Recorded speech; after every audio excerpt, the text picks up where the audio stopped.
the official soft drink of Major League Baseball and your Chicago Cubs. 0 calories, maximum Pepsi taste.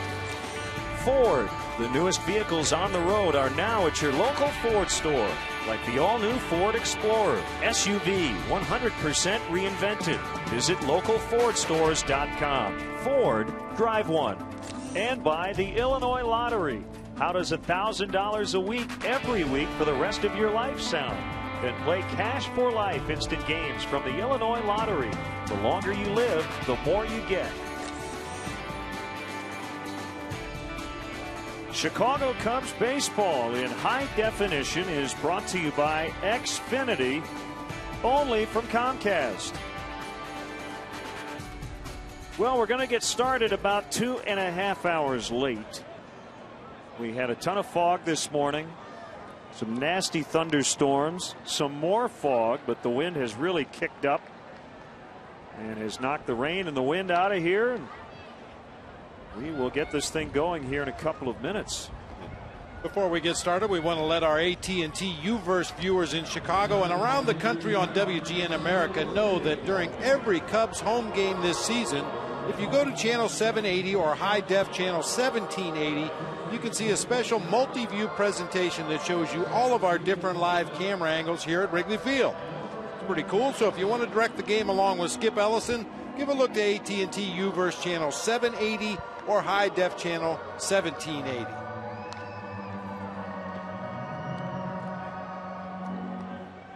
Grounds crew did a wonderful job getting all the water out of here. Well, there were standing puddles all over the warning track.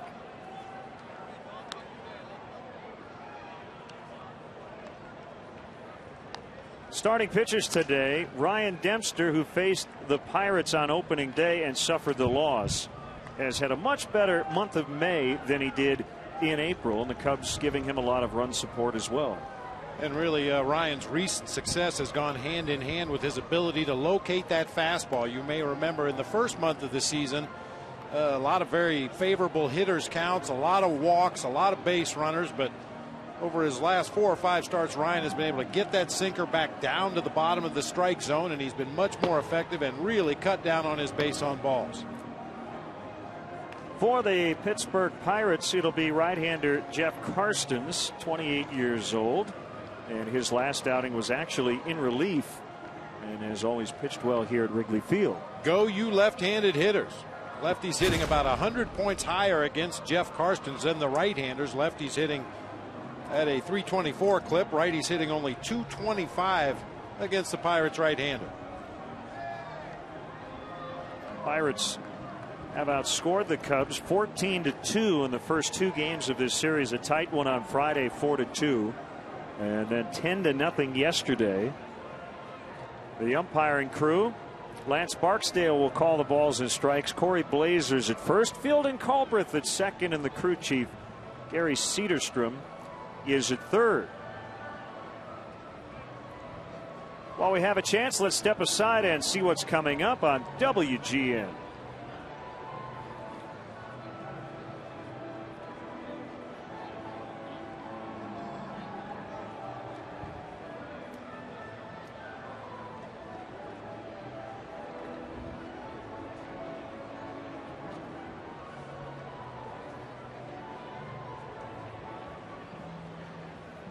Cloudy skies, but a lot brighter than it was several hours ago. And the Pirates have really turned the tables on the Cubs over the last 22 games. Pittsburgh has won 16 times, including 4 of 5 to start this season series. They're basically averaging twice as many runs per game. You see the Cubs hitting just .223 against the Pirates, and the Cubs have had all kinds of trouble keeping Andrew McCutchen contained. Well, a couple of hours ago we touched on it, but Andrew McCutchen is one of those players that kind of flies under the radar. If you are outside of Western Pennsylvania, not too many people know who Andrew McCutchen is, but he's making a name for himself in this game. He can hit for average, hits for power, can steal bases, plays a very good defensive center field. If he were in New York or LA or Chicago, this guy would be a bona fide superstar.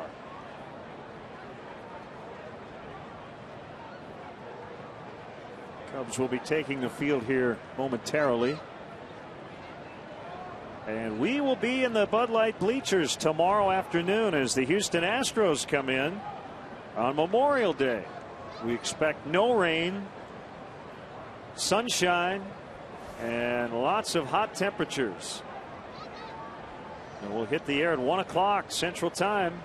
And we'll have our WGN caps on, and we'll be dressed appropriately. Let's put it that way. I don't know what appropriate is for this spring here in Chicago. We were told the temperatures are going to be very mild this afternoon, possibly in the high 70s, low 80s, and we may still get to that as the day moves forward, but certainly it has been a rough morning and early afternoon here at Wrigley Field. And the new Bud Light Bleacher Series provides fans with exciting new opportunities in the Bud Light bleachers this season, including free T-shirt Mondays, $3 12-ounce draft Bud and Bud Light Tuesday nights, and $1 Vienna Beef Hot Dog Wednesdays. Tuesday night special also available in select locations in the Seating Bowl. For more information and to purchase tickets, visit Cubs.com.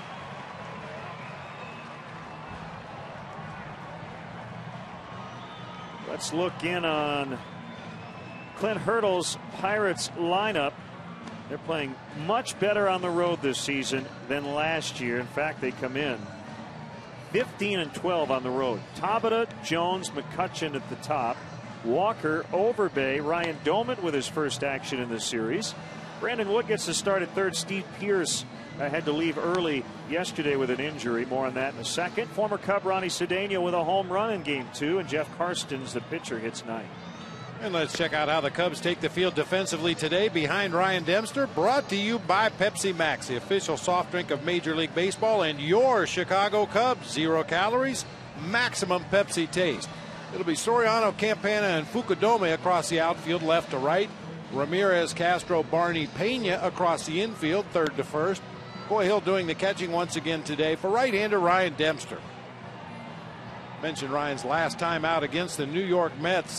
Very solid outing, 7 innings, gave up only 7 hits and 1 earned run, walked 1 batter, struck out 5, and his offense really busted out for him in that ball game, scoring 11 runs, an 11-1 Cubs victory over the Mets in that game. Recently turned 34. This will be his final start in May. It's been a much better month than April was. Still trying to work on that ERA. A major league high 6.29.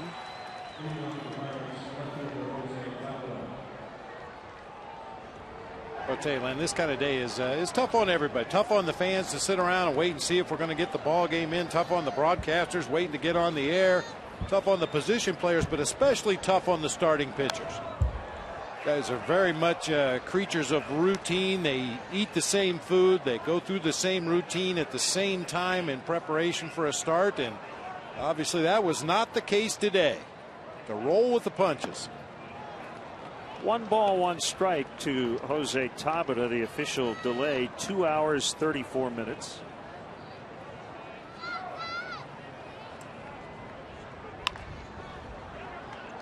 This will be Starlin Castro, and he gets Tabata, and a rollover bouncer for the first out.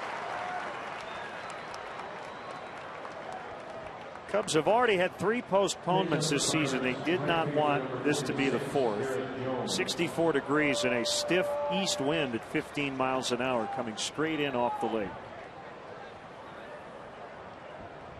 A few hours ago, we wouldn't have been able to tell you which direction the wind was blowing because you couldn't see the scoreboard. Harvey, Illinois native Garrett Jones looks at a strike. We are working to rectify our pitch speed graphic.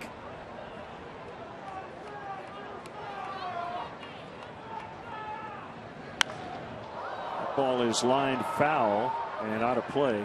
94 on the fastball from Ryan Dempster.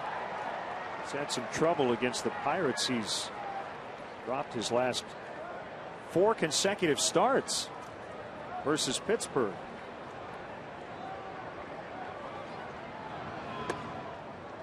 Way high, 1-2. Coy Hill is in there today. Giovanni Soto is back from the disabled list and is available off the bench. Hit hard, but right at Carlos Pena as Garrett Jones lines out. 2 away.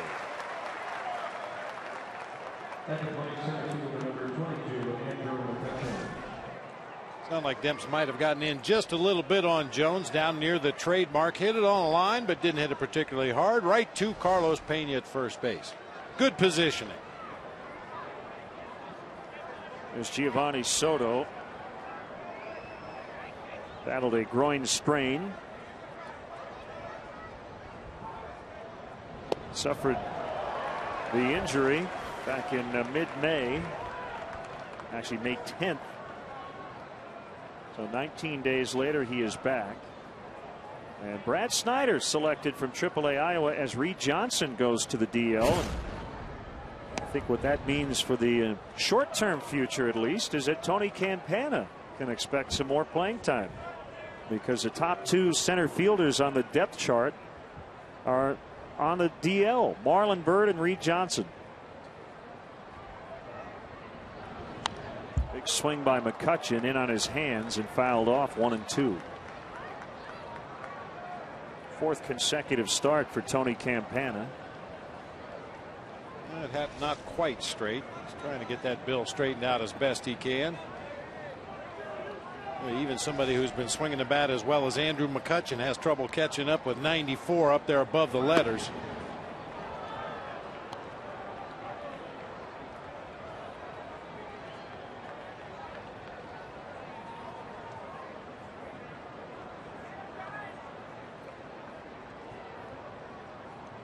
Ready for a 2-2 pitch. Slider is low as Dempster appeared to slip just a little bit on his landing. And a full count, 3-2 with his nemesis Neil Walker on deck. Walker 5 for 8 against Dempster, including a game-winning grand slam here on opening day. Much rather face Walker leading off an inning than with runners on base.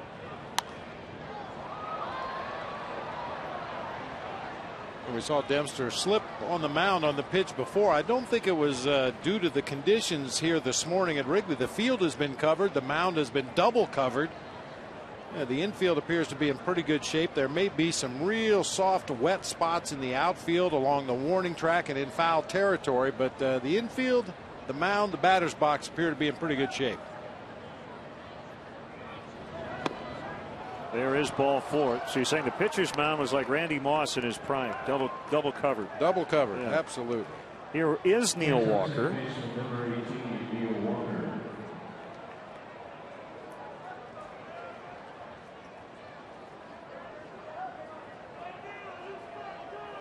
Switch hitting second baseman.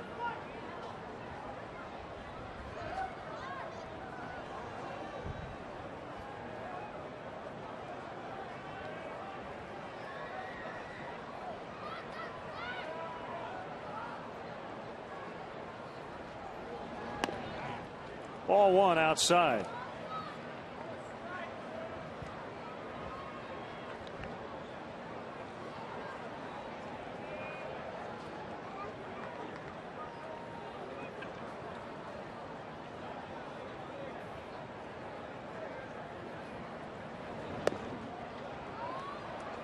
And Dempster behind Walker. 2-0.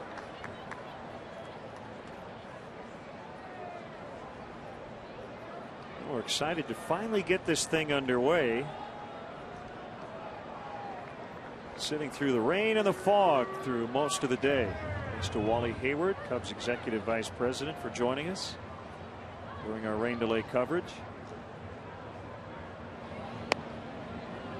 3-0. And on a side note, Bob, I'm also glad we finally started so I would stop eating. Too much sitting around. Cookies were just calling you. Yeah, Robert Chamberlain and Andy Akins, Sean, everybody in the press box. Lunchroom. Had the food out for several hours. They made too many trips. It's back-to-back 2-out walks, and it'll bring up Lyle Overbay. who hit one of the Pirates' season-high 4 home runs yesterday. And if Neil Walker ever wins the Most Valuable Player award while playing for the Pirates, he'll have an idea of what it feels like to be Derrick Rose. Hometown kid, went to high school in Pittsburgh, was athlete of the year a couple of times, and now playing for his hometown team in the big leagues. He's gotten his career off to a very good start.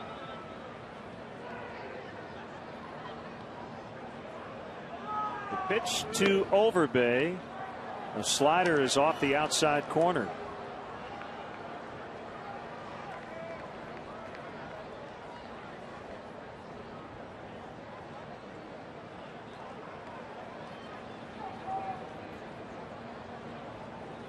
The Pirates have been a very patient bunch this weekend, particularly on Friday when they took 6 walks against Doug Davis. They had one big inning yesterday against Randy Wells, a 5-run fourth, as Wells was a little bit rusty coming off the disabled list. Well, then we kind of downplayed that slip on the mound by Ryan Dempster, but since that slip, he's really had problems finding the strike zone. Hope he didn't tweak anything out there on the mound.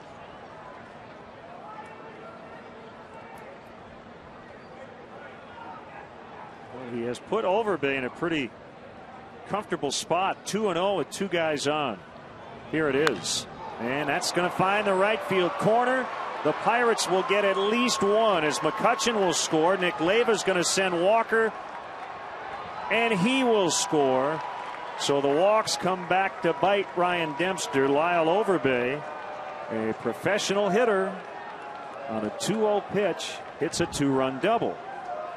Well, we've talked about Overbay and to a lesser extent Matt Diaz through the first 2 games of this series, really bringing, as you said, that professional at bat to what was a very aggressive, free swinging Pirates offense last year. Overbay gets that favorable hitter's count, jerks that fastball down into the right field corner to put the Buccos on the board first.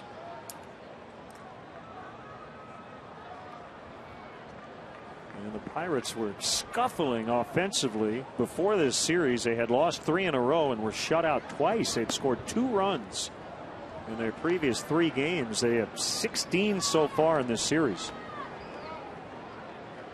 And a lot of their rallies have been set up by walks.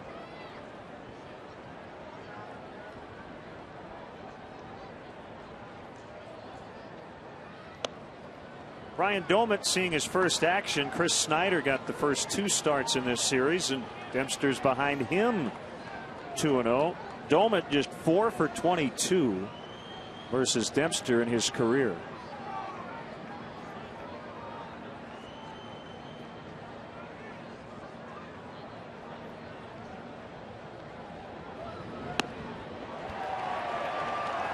That was right down the middle, but a splitter. And Domet was way out in front. Splitter at 81 miles an hour. But to Ryan Domet, that looked like a fastball leaving the hand of Ryan Dempster. And at 2-0 count, you figure to get a fastball, you see what you think is a fastball delivery, you jump at the pitch, and then it floats up there about 10 miles per hour slower than a fastball.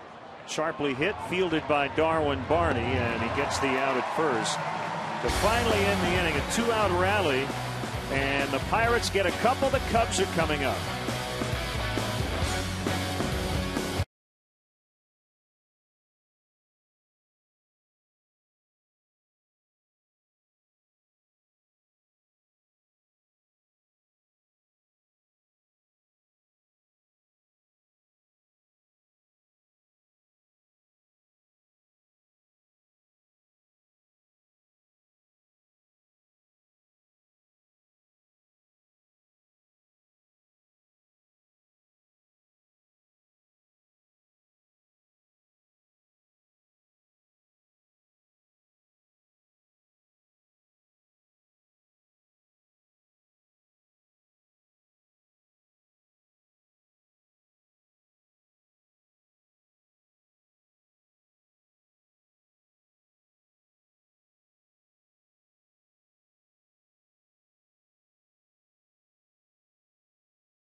game against the Pirates. Brought to you by Pepsi Max, the official soft drink of Major League Baseball and your Chicago Cubs.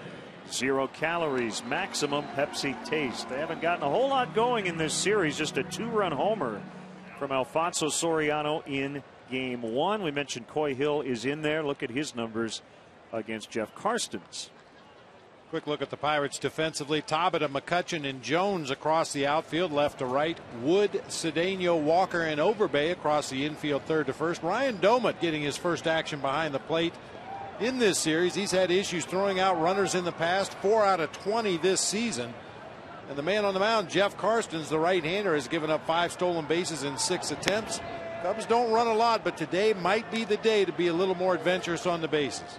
He was drafted by Montreal as a catcher out of high school in 2000. Eventually went to college instead. That ball hit well, but Tabata will retire Fukudome.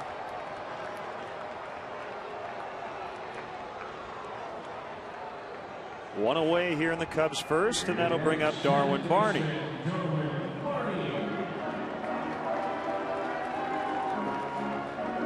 We have seen some bizarre weather, to say the least, this spring, but have you seen it more bizarre than today? We had 2 different stretches of time lasting maybe 15-20 minutes each, during which we would not have been able to play through the fog. I mean, about 9:45 this morning, it was as thick as pea soup. And then after they took the tarp off the field, we had a few minutes where you couldn't see the scoreboard. And then within about 30 seconds, the wind kicked up, the fog was gone. Now, the earlier fog that you spoke of this morning, not only could you not see the scoreboard, I don't believe a hitter standing in the batter's box could see the pitcher. That's how thick it was. Karstens with an 0-2 off the end of the bat. Nice piece of hitting by Darwin Barney. It was not a bad pitch by Karstens. It appeared to be off the plate on a slider, and Barney poked it into right center. And of course, beside the fog and the wind and the cold, boy, did the rain come down at times in buckets. Now, if I had told you that was 9:30 at night, I mean, you'd say, yeah, that's what it looks like. A rain delay in a night game. And that's how it looks right now at a little after 4 o'clock.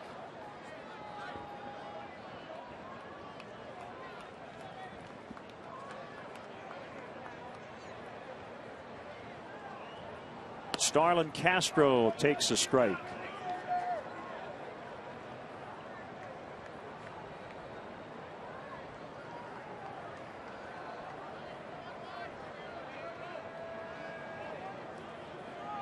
Cubs bats were hot, but they have cooled off a lot to start this series. And an 8-game stretch during which they averaged 6.5 runs per game and hit .299 as a team. But in this series, coming in just 129, 8 for 62. And they were handcuffed yesterday by left-hander Paul Maholm, who was marvelous, 91 pitches and worked a 3-hit shutout.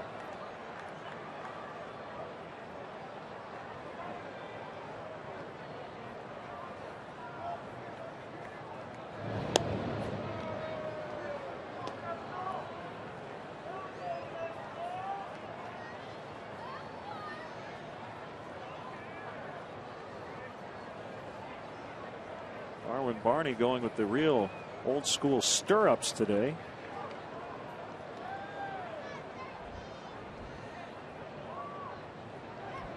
He's going for the optical illusion. Makes you look slower. That could be 2. Wood, Walker. Nice play by Walker. He accepted the low throw by Wood and able to get it to Overbay in time. 2-0 Pirates after 1.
Ed Polito at the ballpark yesterday, being honored as part of Budweiser's Here's to the Heroes program. For every home run hit during the 2011 MLB season, Budweiser will donate $100 to the Folds of Honor Foundation, which provides post-secondary educational scholarships for family of U.S. military personnel killed or disabled while serving their country. Major Polito is the vice president of that foundation.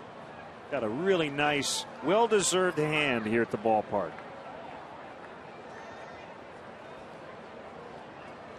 Second inning now. It's Brandon Wood, the former Angel, who was acquired on waivers by the Pirates on April 22nd. Former first-round pick. He was supposed to be in an Angels uniform for a long, long time. He could just never get it together at the plate at this level. Hit 168 over 173 career games over parts of 5 seasons. Bob, he's always hit in the minors, but just has yet to do it at this level. And with the Pirates, he's hitting under 200. And that being said, I think it was a good gamble by the Pirates, a team that obviously can't go out and spend a lot of money on free agents. This guy obviously has some talent in there somewhere. Maybe just a change of scenery, different vocabulary from your coaching staff, different opportunity. But Wood goes down on strikes this time against Ryan Dempster. Ronnie Cedeno, we noted yesterday, trying to get almost directly behind the catcher, way out of the on-deck circle.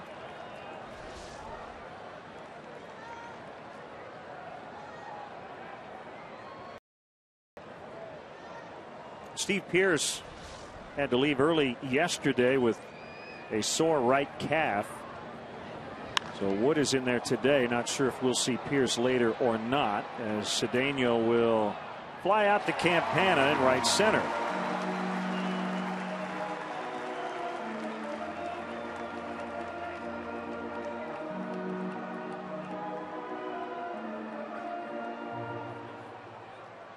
You can email us at LennonBob@Tribune.com. Go to our Facebook page, Twitter as well, and you can help pick out our fan cam song for tomorrow when we're in the Bud Light bleachers on Memorial Day. Now the pitcher Karstens with 2 outs. I think the Pirates would rather not use Pearce today if they can get away with it. Jeff Baker still coming back from the groin injury. Should be available. He's given Mike Quaddy a couple of pinch hit at bats here recently.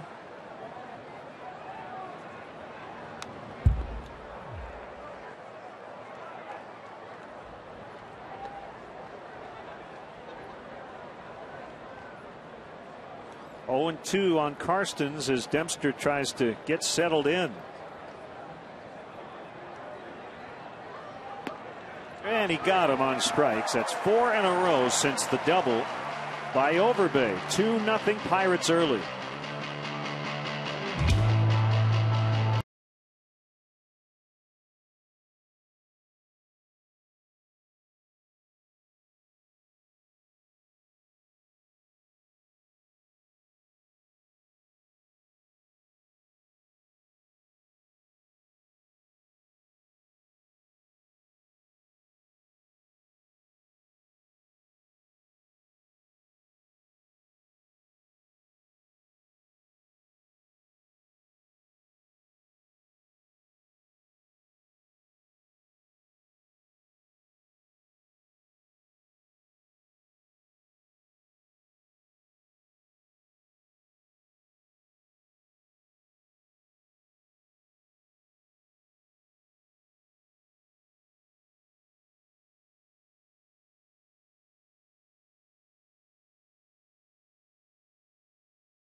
Want to manage the game along with Mike Quaddy? Log on to WGNTV.com right now. Click on the WGN Sports Game Zone banner to connect to all the up-to-the-minute stats and info while watching at home. Game Zone sponsored by The Great Escape, pools, patio sets, play sets, hot tubs, and more. Aramis Ramirez, deep left, gone! His first homer since April 6th, and the Cubs are on the board. Just started to rain again, and he hit a rocket into the bleachers and left.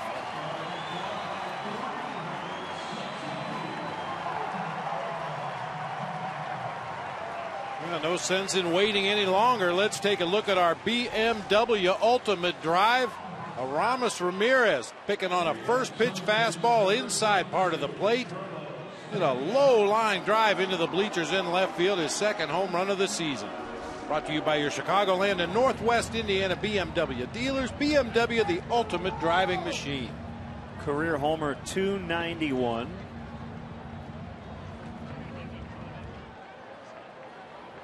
And here's Carlos Pena, who takes ball one.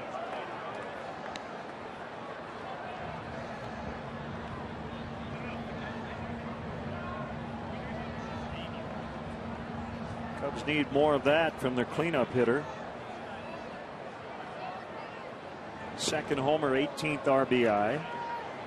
2-0 now to Pena.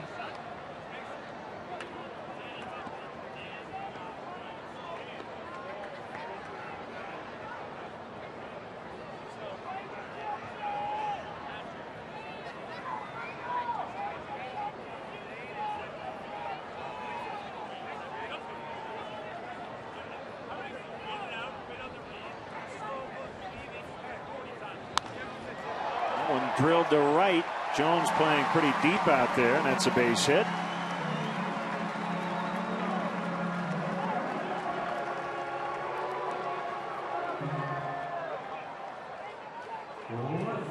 Comes Alfonso Soriano, hit a 2-run homer late on Friday.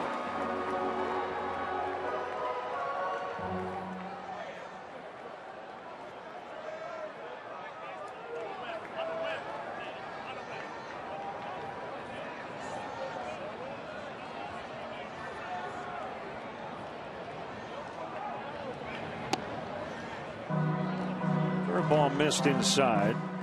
Alfonso with a 9-game hitting streak. If he can get a hit today, it would be a 17th career hitting streak of at least 10 games.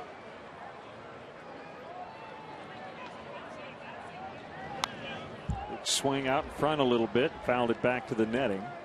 1-1. Mentioned earlier, Carson's a 4-pitch guy, fast curve, slider, changeup, depending on what's working on a given day. And right now, his command is sorely lacking.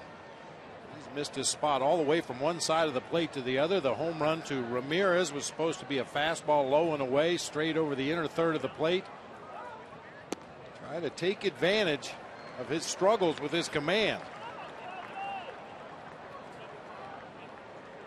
Just as I complained about eating too much, we want to thank Cubs Media Relations Chief Peter Chase for bringing in some pizza for all the media who've been here since early this morning. Now I'm sick to my stomach. Pizza was really good. Will you please stop me before I do any more damage? Pizza's a lot like Jell-O. There's always room for pizza. You need it as an appetizer, as a main course, or in the case today, as dessert.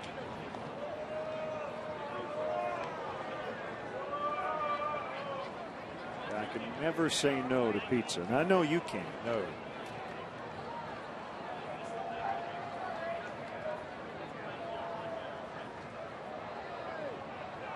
The 3-1 pitch.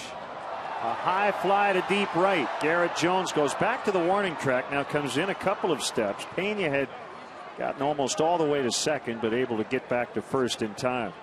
Pena saw what I saw. Garrett Jones kind of acted like that ball might be a home run off the bat, but you see it was off the end of the bat. Ball is carrying pretty good right now. That wind that we talked about when the game started has died down and turned around. If anything, it looks like the flags may be blowing out to center field just a little bit. Garrett Jones streaked back to that warning track and then had to come back in a couple of steps to make the play. Well, the wind has blown in every direction today. Officially an east wind when we started, but that is not the case right now. It's almost a south wind.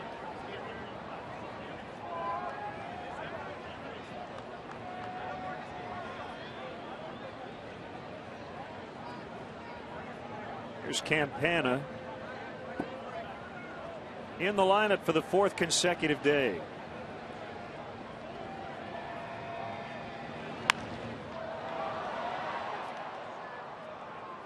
We haven't seen a lot of Tony Campana here at the major league level, but one thing I think we can count on at some point today, he will try to bunt for a base hit. He'll definitely show bunt from time to time just to draw that third baseman in a little bit further, to plant the seed in the first baseman's mind and the pitcher's mind that he may try to bunt for a base hit.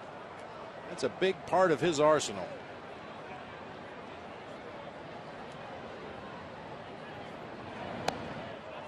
That popped out of Domit's mitt, but it went out toward the pitcher's mound, which prevented Pena from thinking about second base. So look at the bat of Tony Campana. When he shows bunt there, he screens the vision of Ryan Domit. That's why Domit was not able to catch that ball cleanly. It hit right in the middle of his mitt, but ever so slightly he lost sight of the baseball as it came up there to home plate because of the angle that Tony Campana had on his bat in the strike zone.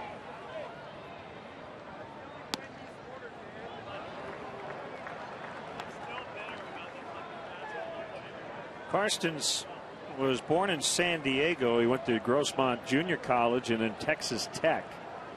Eventually signed with the Yankees out of the 19th round in 2003.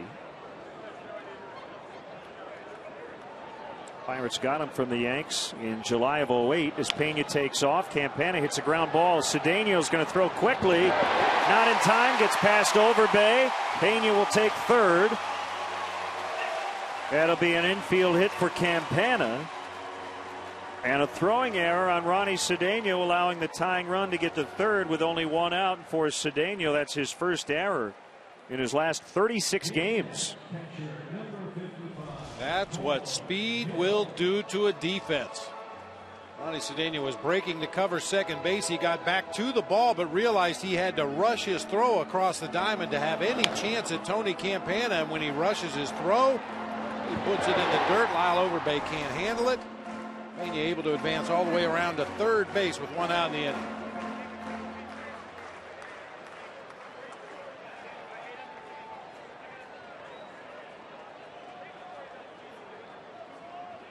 Here's Coy Hill. You know, Len, I'm sure Bobby Dernier, the Cubs first base coach, is always excited to see his players down there at first base, but probably a little more so with Tony Campana, because this is a guy that can steal a base.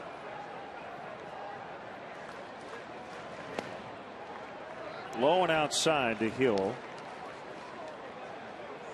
I mean, Bobby Dernier's down there with a stopwatch, timing every pitcher's delivery to home plate and relaying those times to the runner at first base, and most of the time it goes in one ear and out the other because the guy's not going to attempt to steal second base anyway.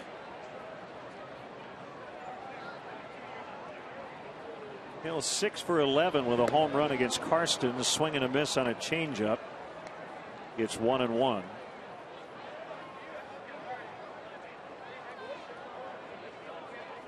Well, the guy with probably the best numbers on the Cubs roster against Karstens is Blake DeWitt, 6 for 9 with 2 doubles. Mike Quade thought long and hard about getting him into the lineup, but there are a lot of other guys with solid numbers against Karstens. So DeWitt starts on the bench today.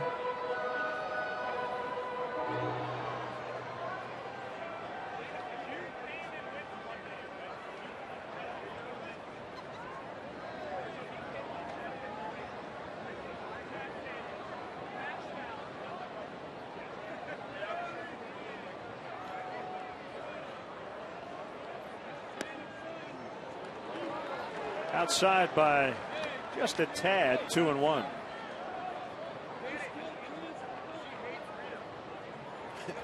going to need sunglasses by the time this day is over. It's getting lighter. Skies are really clearing up. Temperature starting to climb up there a little bit. So hot here. It definitely has warmed up. We had the heaters going here a couple of hours ago. I think the shift of the wind has made a difference.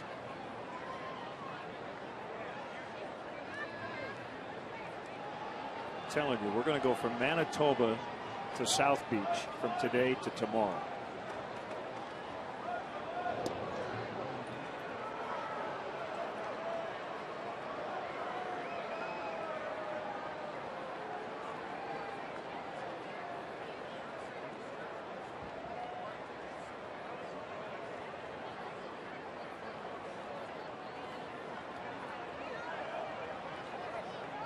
Two and one to Hill, first and third, a run in on the Ramirez home run.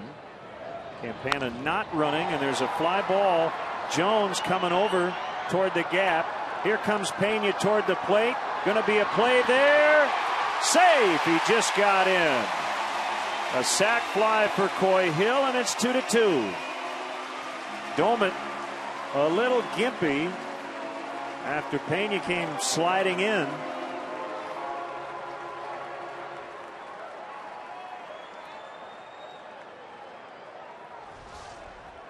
Coy Hill got just enough of that ball to get it out to Garrett Jones in right field, who was moving a little bit to his right. Took just an extra split second to gather himself. By the time he gets off his throw to home plate, Carlos Pena is able to get in underneath the Ryan Domit tag, and the Cubs tie it up.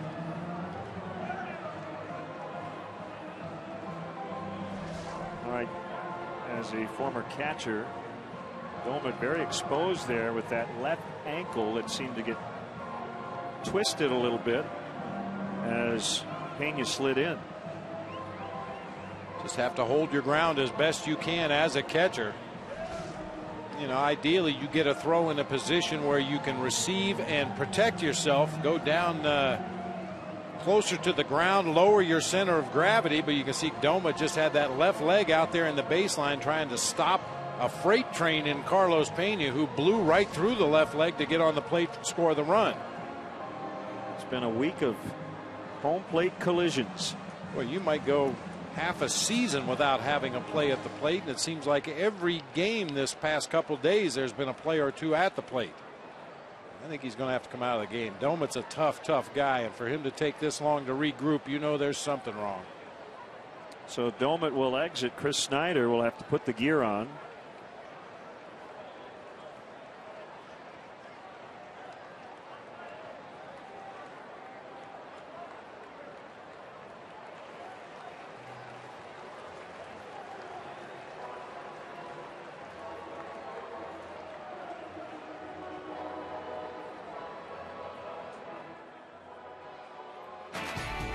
Chicago Cubs baseball on WGN TV is sponsored in part by Mega Millions and now Powerball from the Illinois Lottery. Tuesday's Mega Millions jackpot is $12 million, while Wednesday's Powerball jackpot, nice round number, $200 million.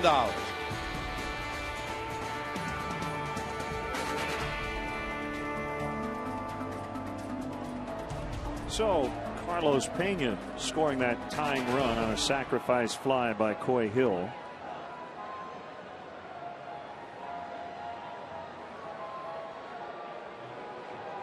Never fun when your starting catcher leaves the game this early, especially when you only have two catchers on your roster.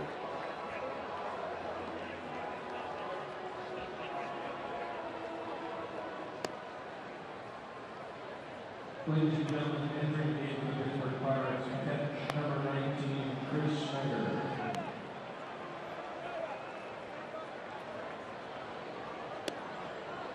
While Overbay is going to play catch with Chris Snyder to help warm him up. No sense for Jeff Karstens to waste bullets getting the catcher's arm loose.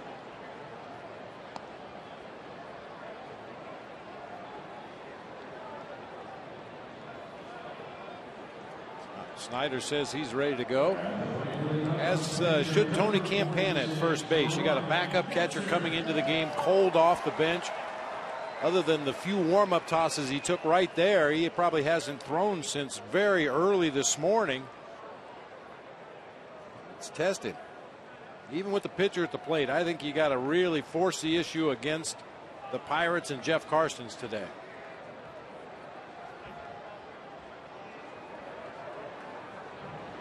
Not going, but he will now.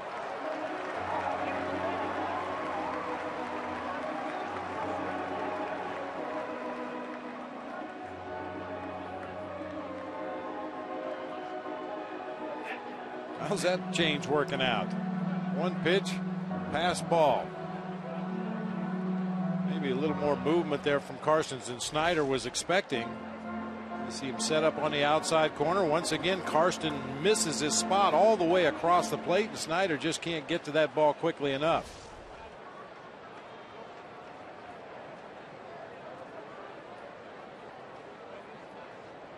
Now drive him in.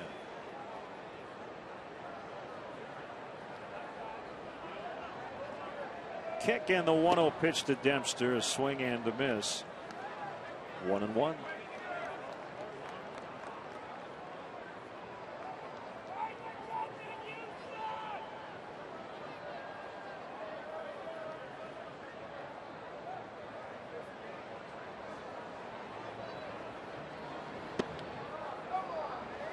One and two.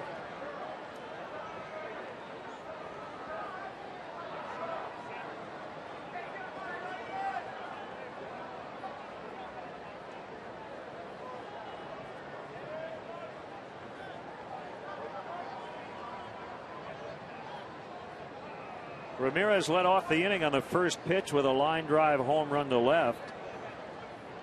Coy Hill with a sac fly later. And he got him on strikes to end the inning. It's 2-2 after 2.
Shots of the game.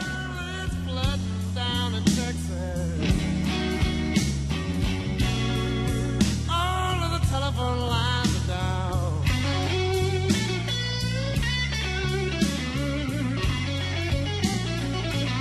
Well, it's flooding down in Texas. All of the telephone lines are down. Well, the rain not conducive to baseball, but it certainly gave our camera guys a lot of great shots early this morning and this afternoon. Chicago Cubs baseball is brought to you by Xfinity only from Comcast. Cubs have tied it up with a couple in the second. Helped out by an error from Ronnie Cedeno. So one of those runs was unearned. Tabata grounded out his first time. He came in hot. Hitting .370 with 5 walks on top of it over his last 7 games. 2-0.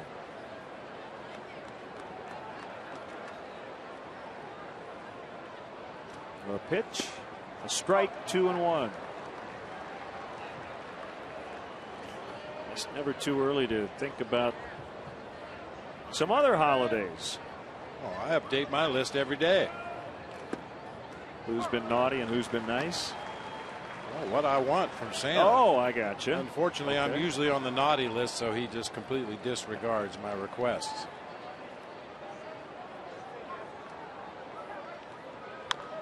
Tabata bounces to Darwin Barney.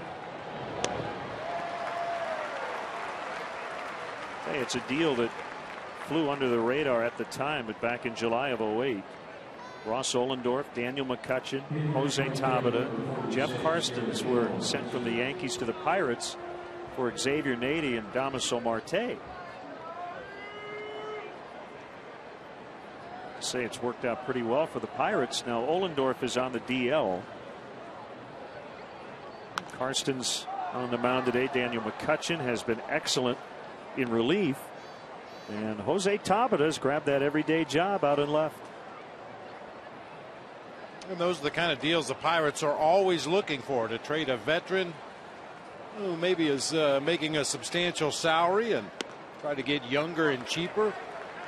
Raid the minor league system of another team who needs an immediate bat or an immediate arm at the major league level. And at least for that deal, you'd have to say it really worked out well for the Pirates. Neil Huntington made that deal back in '08. Swing and a miss. Strike 3. Good splitter from Ryan Dempster as he fans Garrett Jones. After he lost command of the strike zone back in that first inning, walking McCutchen and Walker back to back, he's really gone to his secondary pitches. A lot of splitters, a lot of sliders, using his sinker sparingly.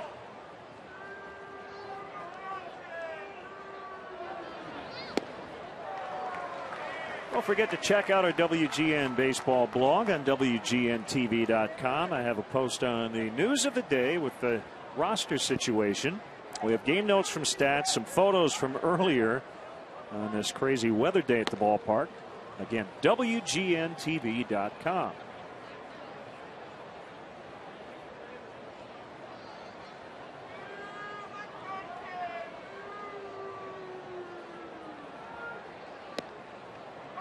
One and two. Got the slider over.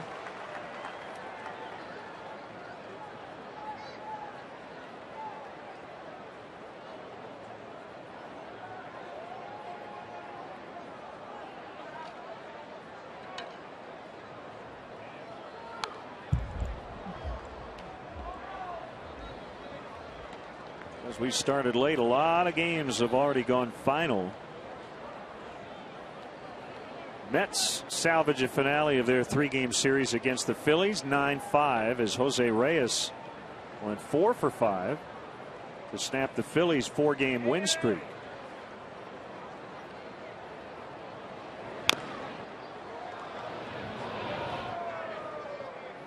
Jorge Cantu across the plate with the go-ahead run for the Padres late, making a winner out of Luke Gregerson. 5-4 Padres over the Nationals in a battle of last place teams. McCutchen out into left center field. Campana gets over quickly to cut it off, and that'll keep McCutchen to a single. And with a 5 runs today,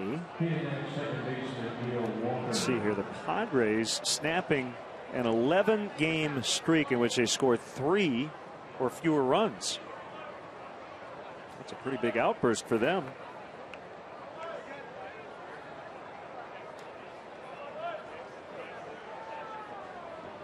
Cubs' next opponent, the Astros, just got swept 4-2 Arizona. Big 2-run double by Xavier Nady. And the Diamondbacks have won 6 in a row, and they have jumped past the Giants for first in the National League West. The Giants were shut out in Milwaukee 6-0. So the Brewers take 2 of 3. Giovanni Gallardo with 8 scoreless. 3 hits for Ryan Braun.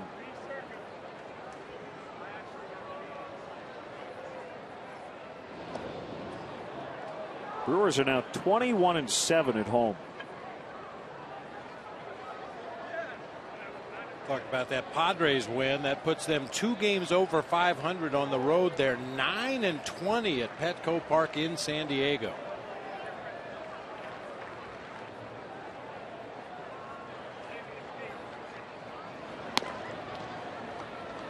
One and nothing on Walker, who walked and scored in the first.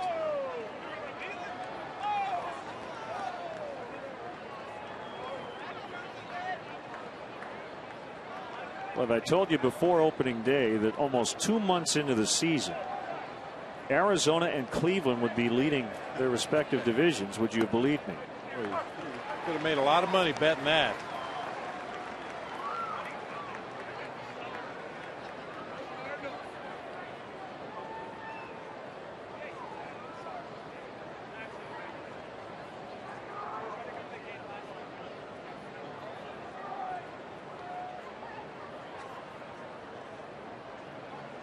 Another throw to first.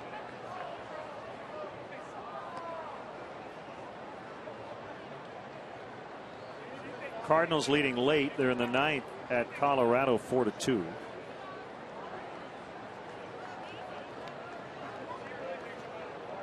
John Jay and Colby Rasmus with home runs in that one. How about last night? Jaime Garcia took his first loss of the year. Runner goes, Walker taps. It'll be charged by Barney, and he gets him. Nice play, Darwin Barney. 2-2 as we go to the last of the third.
Four to 2, but a tie game on the big board.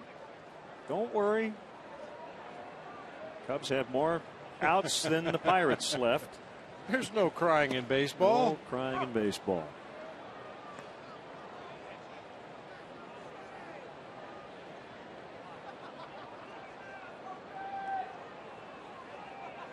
Oh, 1 to Kosuke, swing and a miss.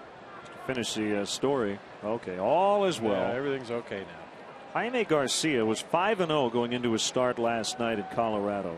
He could not get out of the 4th. He gave up 12 runs, 11 earned. His ERA went from 193 to 328. That's a rough day. Juan Nicasio got the win for the Rockies in his major league debut.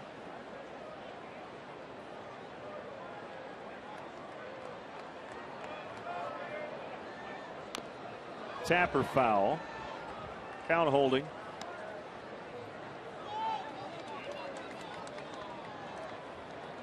I mean, how about the run of long and extra inning games that the Reds have had recently? Boy, if you're a relief pitcher for the Reds and show up to the ballpark, you might throw 5 or 6 innings on a given day. Yeah, had some hotly contested extra inning games.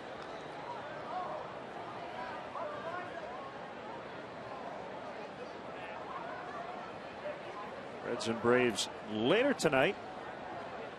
A couple of night games, in fact. The Red Sox and Tigers were rained out yesterday. Boston winning the opener of that split doubleheader 4-3.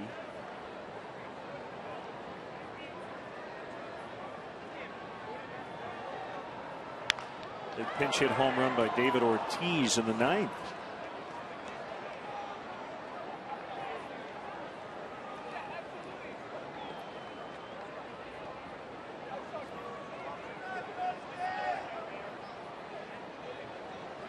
And that was the difference.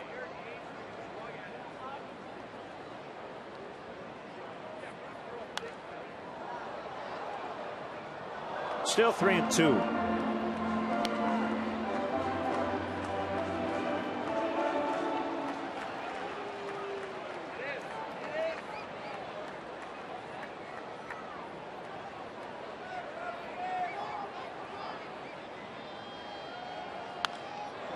Right field corner for Fukudome. That should be extra bases.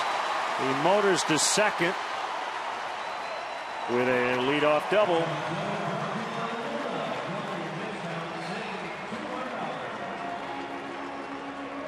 What a good battling at bat for Kosuke Fukudome. 9 pitches and ultimately gets a breaking ball that hangs over the inner part of the plate. Rolls that top hand over, hooks the ball down into that right field corner for a leadoff double. And then we've talked a lot about Darwin Barney and how he goes to the plate every at bat with a game plan. Well, pretty easy to figure out his game plan right here. He's going to try to move that ball to the right side of the field. Either a push bunt or a ground ball to the right side, deep fly ball to right field, anything to advance Kosuke on to third base. So Daniel sneaking in behind Kosuke to try to keep him close. As Barney takes a strike. Singled on an 0-2 pitch in his first at bat. They should play right into his strength. Most of his hits have come to center and right field.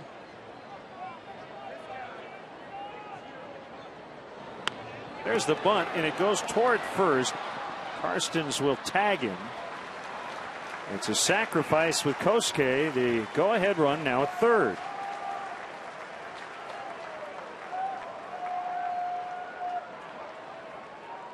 Cub fans, you can enjoy your own Ferris Bueller's Day Off thanks to Pepsi. To celebrate the 25th anniversary of the movie, fans can go to Jewel Osco and purchase a pair of 2-liter Pepsi bottles with a preferred card to be automatically entered in the contest.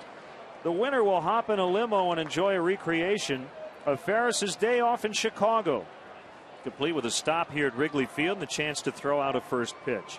Brought to you by Pepsi, Hollywood Boulevard Theater, and Jewel Osco. Starlin Castro to deep right. Garrett Jones will reach up and haul it in. It's a sacrifice fly, the second for the Cubs today, and they now lead 3-2.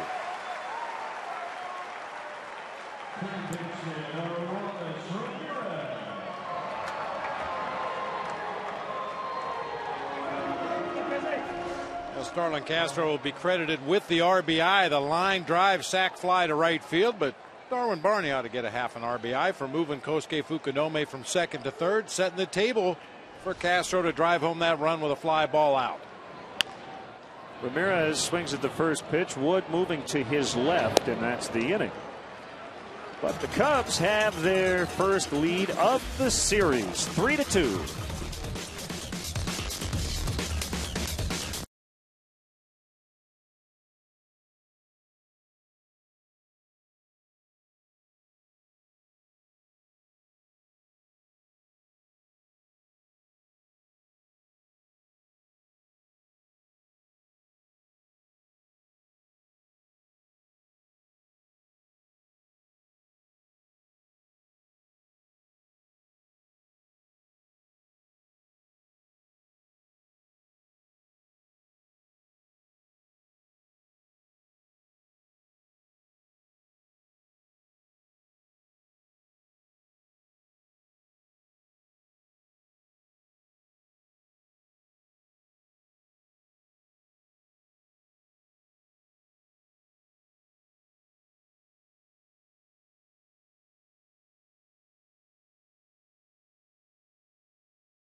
setting the table with a leadoff double.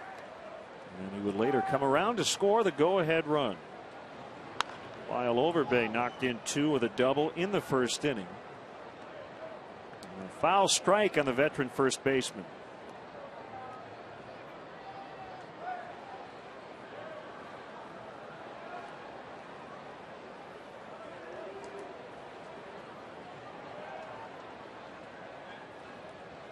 Ryan Dempster just 6-11 lifetime against the Pirates.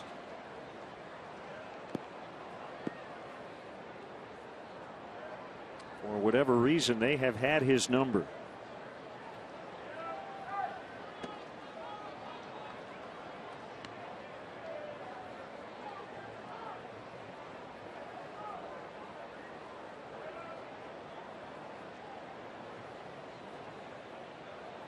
Dempster trying to even his mark this season at 4-4. Drops in a strike. It's 2-2.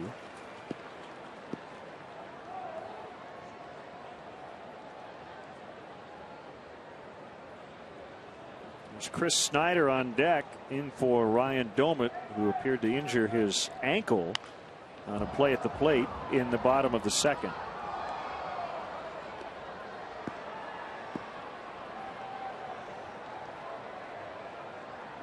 Speaking of catchers and collisions, every day some new information on Buster Posey's injury.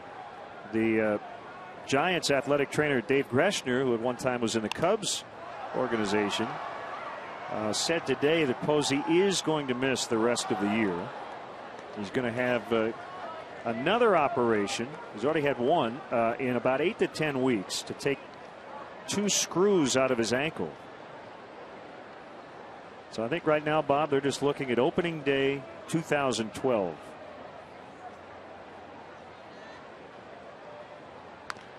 Pulled foul. And probably hoping for the best that occurs. You mentioned another surgery to take the screws out. We're going to get one more look at the play of Scott Cousins. Just absolutely crushed Buster Posey at home plate. And no telling what the rehab will be like. You'd like to assume that it's going to go swimmingly. He's not going to have any setbacks or any other kinds of issues. But until you actually get in the gym and in that training room and start to rehabilitate that left leg, you're never quite sure how long it's going to take. The operation today was to repair 3 torn ligaments in that ankle.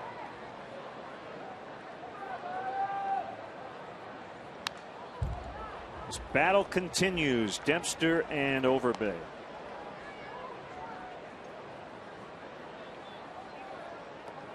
You see on that right sleeve the number 7 in that gold star. That's in honor of their World Series winning manager, the late Chuck Tanner. Pirates will wear that patch all season long. It's the Stargell star with the number 7. Tanner's number inside. He passed away in February at age 82. Full count, 3-2. The We Are Family Pirates.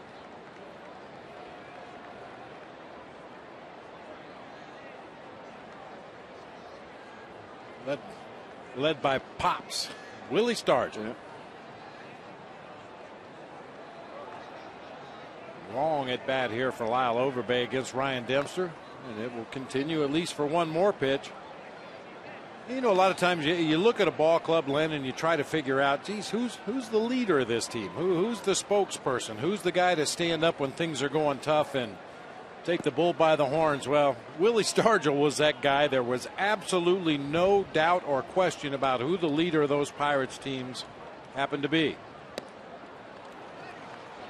Overbay takes a leadoff walk.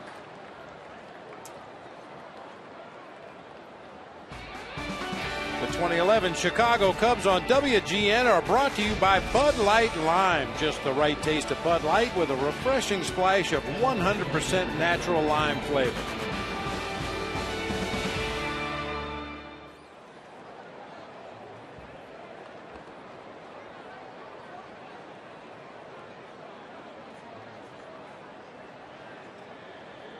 Chris Snyder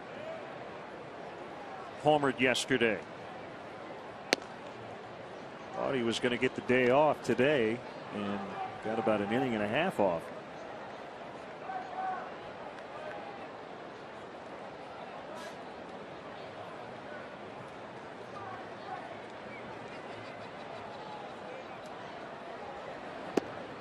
One of those 79 Pirates. They hit. Dave Parker hit .310 that year. Bill Madlock, the former Cub, .328. You mentioned Willie Stargell, 32 home runs. Bill Robinson on that team? Yes, he was. He hit 24. Phil Garner. Omar Moreno, leadoff hitter. Moreno stole 77 bases in 1979.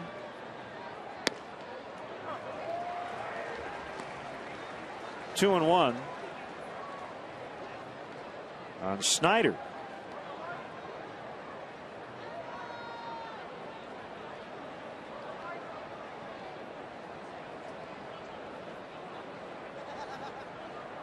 They had three guys who were mainly relief pitchers win at least 10 games that year. Kent DeColvey, Jim Bibby, who did make 17 starts, and Enrique Romo, all won at least 10 games.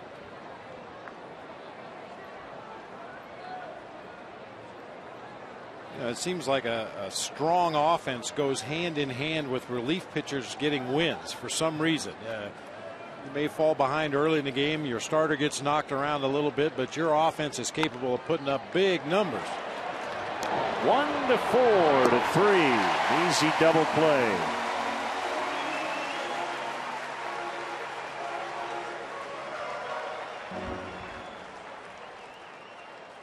Well, you love to get that ball hit right back to your pitcher on a 3-1 count.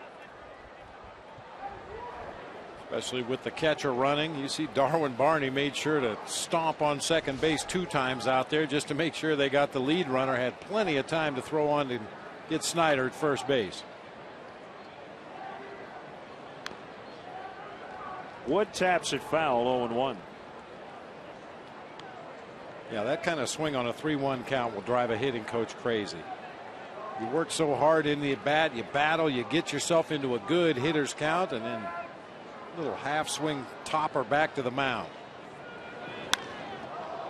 A drive to deep center.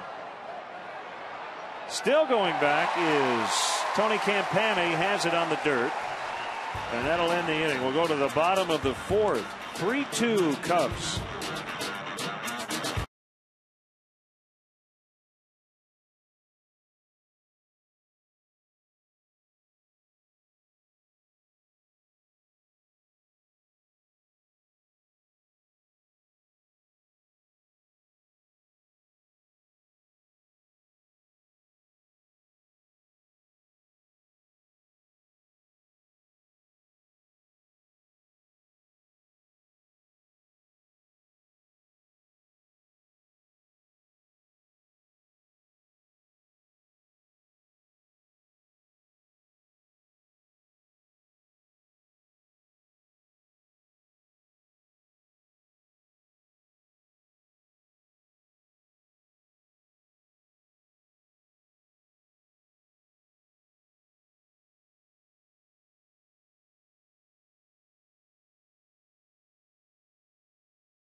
Cubs 3, Pirates 2. Cubs batting in the fourth.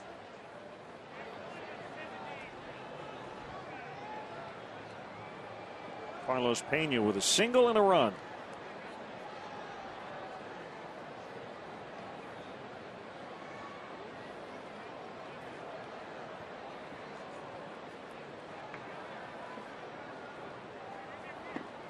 Outside for ball one.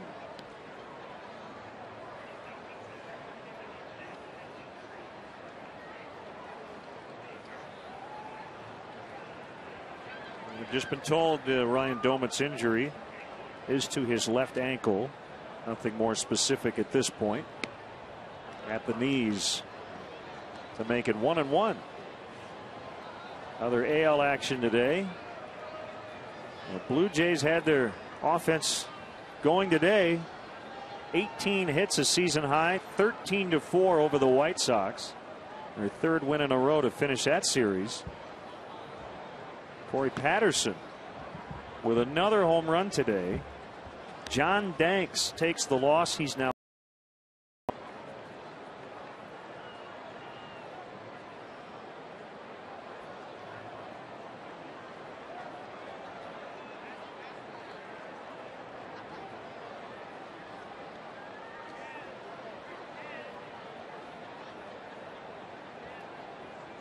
here comes Karstens on a 1-2. Ground ball foul. Tampa Bay shut out Cleveland 7-0.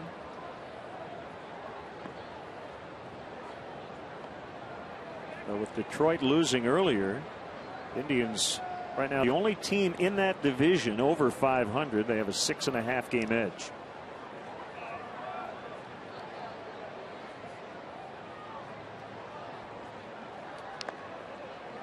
Bangs off the shin guard of the catcher Snyder.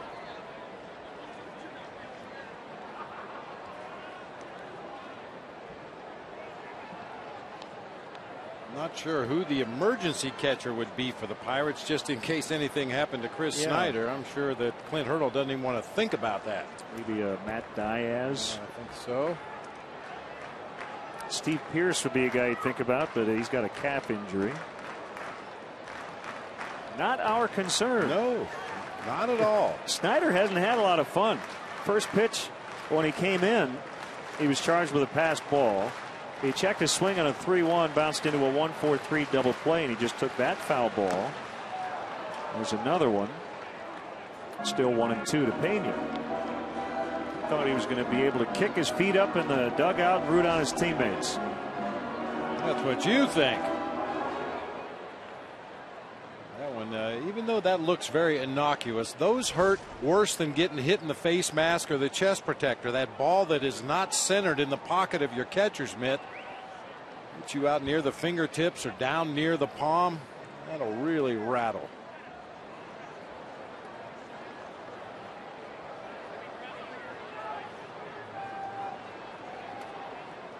You know, people used to ask all the time, well, geez, doesn't it hurt your hand to catch a 95-mile-an-hour fastball? Well, no, not if you catch it right. Well, there's a very distinct pocket in that catcher's mitt right at the base of the webbing. If that ball hits in that area or up near the webbing, you don't even really feel it hit your glove. But boy, if it is miscentered and hits down near the palm, down near the heel of your hand, or up near the fingertips, you definitely feel those. Swing and a miss for strike three. A new season, a new look. Join Vineline, the official magazine of the Chicago Cubs, in celebrating its 25th anniversary in 2011. Get the backstage pass to how the Cubs live and play on the field as well as off. Subscriptions start at just $29.95. For more info and to order, visit Cubs.com/Vineline.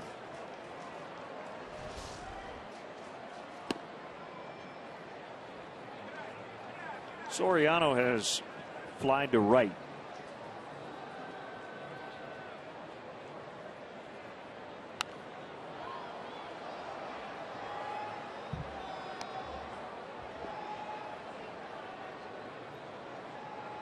Ramos Ramirez leading off the second inning with his first home run since April 6th. On Friday, Soriano with his first homer since May 2nd. Hopefully a sign of things to come for these two power hitters. Cubs really need them to get hot. And Soriano has been swinging the bat well, even though he hasn't been hitting a lot of home runs this month.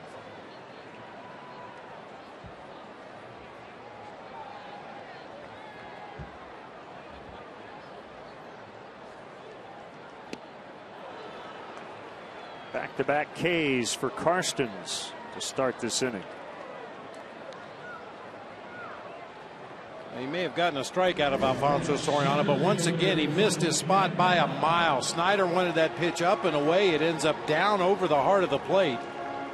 If the Cubs can take advantage of some of these mistakes that Karstens has been making, they should be able to put some crooked numbers on that scoreboard. He is just not fine with his command at all today. Campana feathers a bunt down the third base line, foul.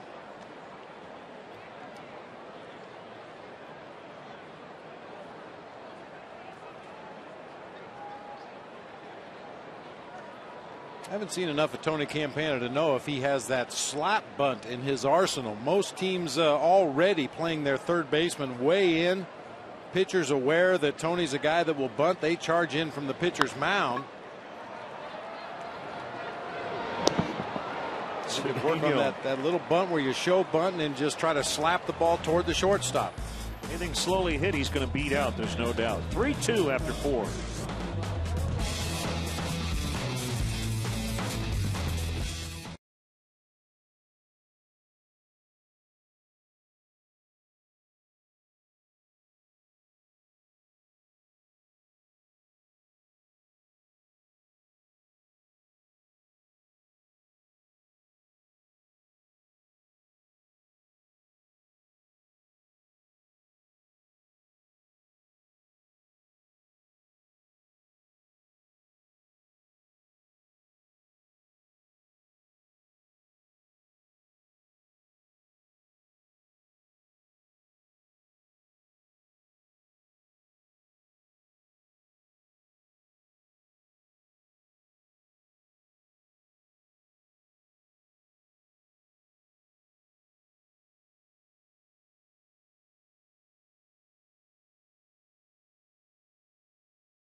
Fifth inning.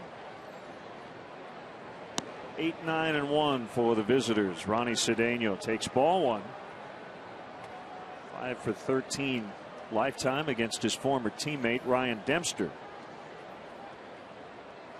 He had the big blow yesterday, a 3-run homer off Randy Wells. We know from past experience Ronnie Cedeno is a guy that will push a bunt to that first base side, especially when he finds himself leading off an inning like he is here in the fifth. It's like this one's going to stay in the field of play as Pena hauls it in and foul ground. Hey, Chicagoland viewers, how'd you like to win 5 $5 footlongs from Subway? Just be the 500th texter to text Subway to 97999. Go to WGNTV.com for complete information and rules.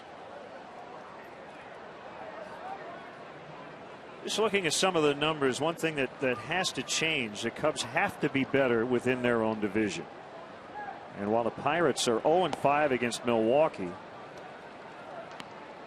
they are 13-4 against everybody else. That gives him a 13-9 record versus the Central. Cincinnati's 20-12, Milwaukee 12-11, St. Louis 11-9. They've all piled up wins against the Cubs and the Astros, who have combined to go 15-30 against the rest of this division. The Cubs are 6-13. That has to change. Absolutely. Those are big swing games within your division. You beat a division opponent, you gain an immediate game on them. Obviously, that's the idea, to creep up that leaderboard. Randy Wells had one bad inning yesterday, the fourth. A lot of his pitches were up. He gave up 5 runs in those 4 innings. 3-2 to Karstens.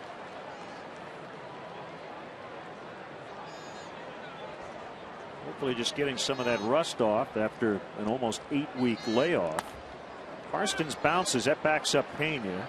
He will underhand to Dempster. 2 away.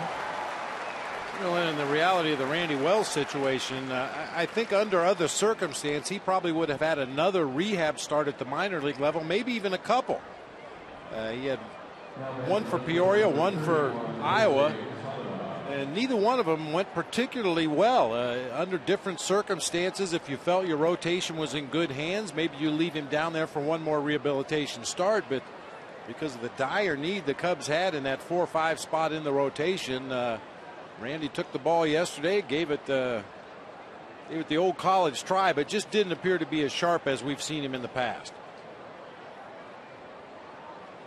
Tabata has rounded out twice, and he hits a line drive past the glove hand of Dempster.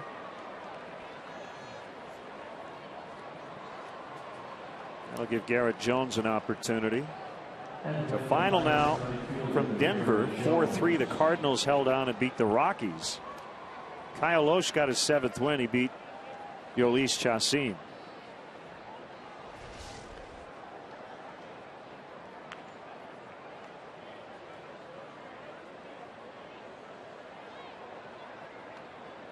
Dempster really had to work in that first inning. He's been pretty efficient since.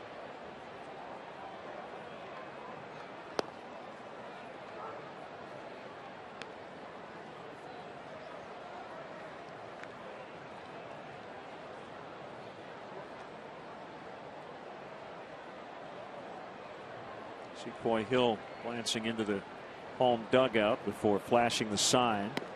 2-0. And we'll explain once again that Coy Hill is not looking for a sign to give to Ryan Dempster. He's looking to see whether Mike Quade wants to possibly have a pickoff attempt at first base. If you think that Tabata might be running, you maybe call a pitch out. But Coy Hill and his pitcher Ryan Dempster have gone over this Pirates lineup. They have a real good idea of how they want to attack them. So the pitches are strictly from Coy Hill to Ryan Dempster. The other signs for pickoffs, step off the rubber, or pitch outs come from the bench.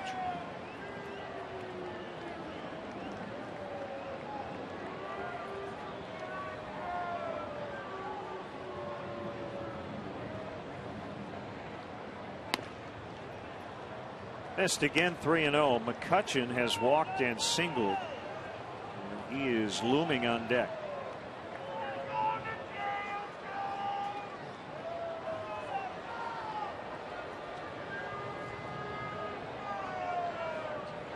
We'll give him extra points for actually being in the on-deck circle.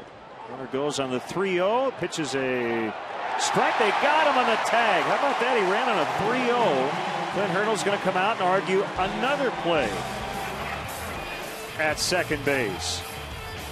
The inning is over. Still 3-2 Cubs.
3-0, and it looked like the Cubs did get him. But twice in this series, Clint Hurdle has come out to argue a very similar play, in both times the umpire got the call right. Coy Hill with a sacrifice fly to tie the game in the second inning.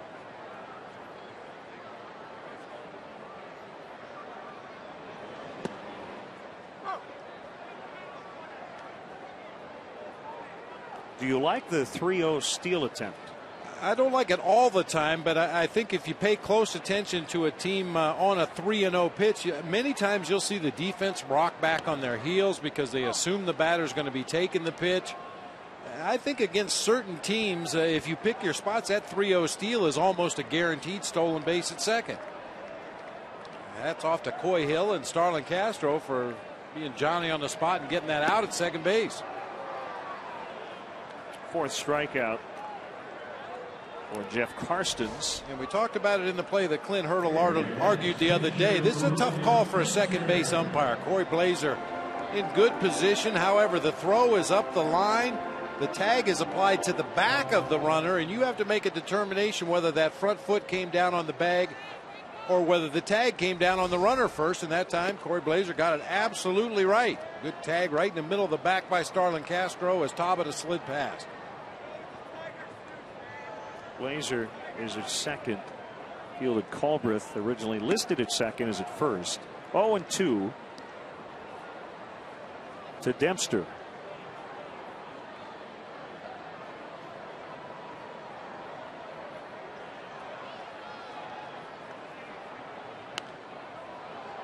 Fights it off and hits it foul back of first.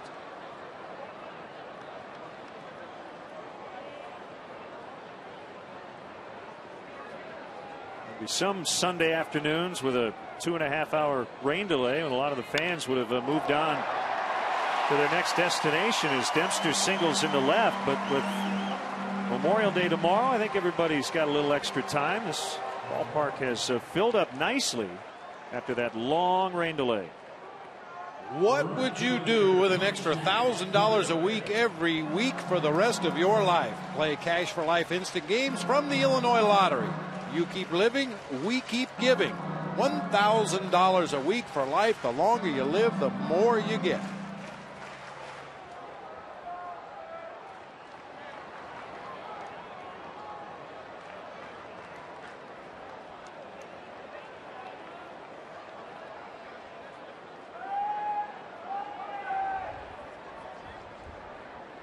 Dempster aboard with a 1-out single as Fukudome hits it foul.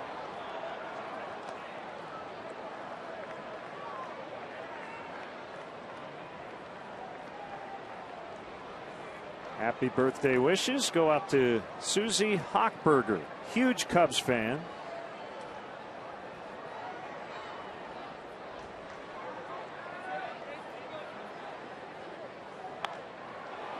Down the right field line. Foul. Also, happy birthday wishes to a gentleman I met in Cedar Rapids, Iowa a couple of years ago. Big Cubs fan Mike Martinez celebrating a birthday today.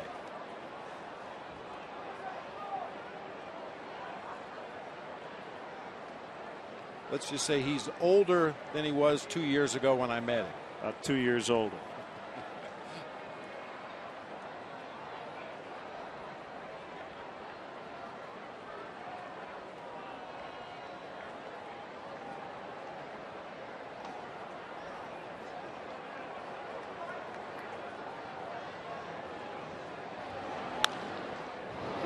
Walker ranging to his left. They'll get Dempster. No relay throw by Cedeno.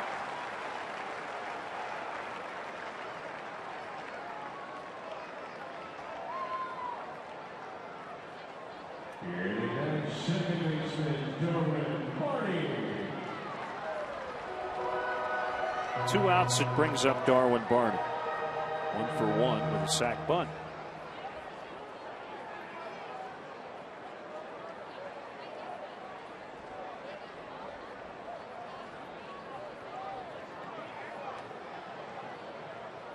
Angels beat the Twins 6-5 at Target Field. Dan Herron over Carl Pavano in that one.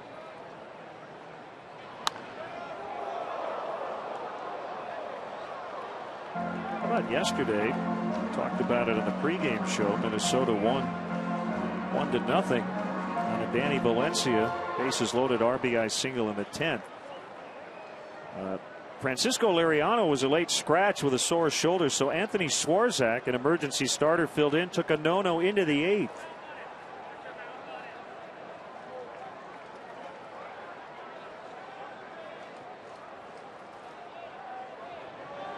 Well, and you see that happen quite often when a guy is forced into a starting role when he wasn't expecting to pitch.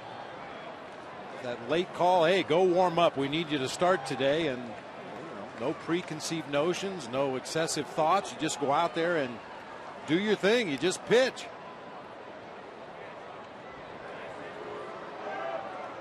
Starting action today, the 4 teams making up the American League West were all within a game and a half of one another. So even though Oakland was in last, they were just 1.5 out behind Texas. It's a pretty tight division.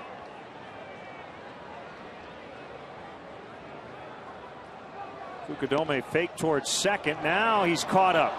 Throw's going to go to first. Not a good throw. There was a hesitation by Snyder. That allowed Kosuke to get back in time.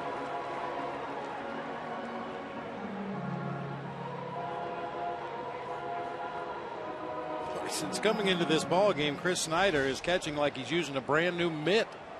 Another one clanks off the heel of the glove this time. Fortunately for him, it looked like it hit the umpire. Dropped straight down at home plate, and Fukudome's out in the middle of nowhere. The errant throw back to first base gives Kosuke enough room to slide back in on his belly ahead of the tag. Snyder just got totally handcuffed by that last pitch.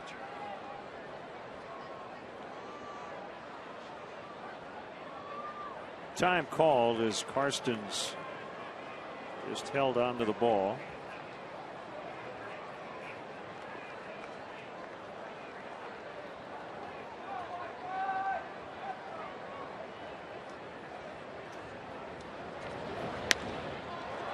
Just feathered out into right center by Darwin Barney.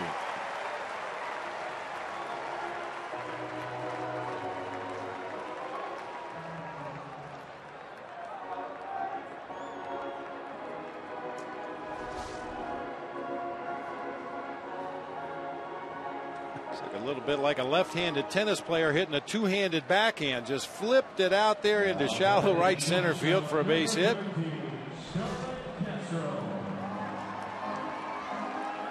Hit them where they ain't. Wee Willie Keeler.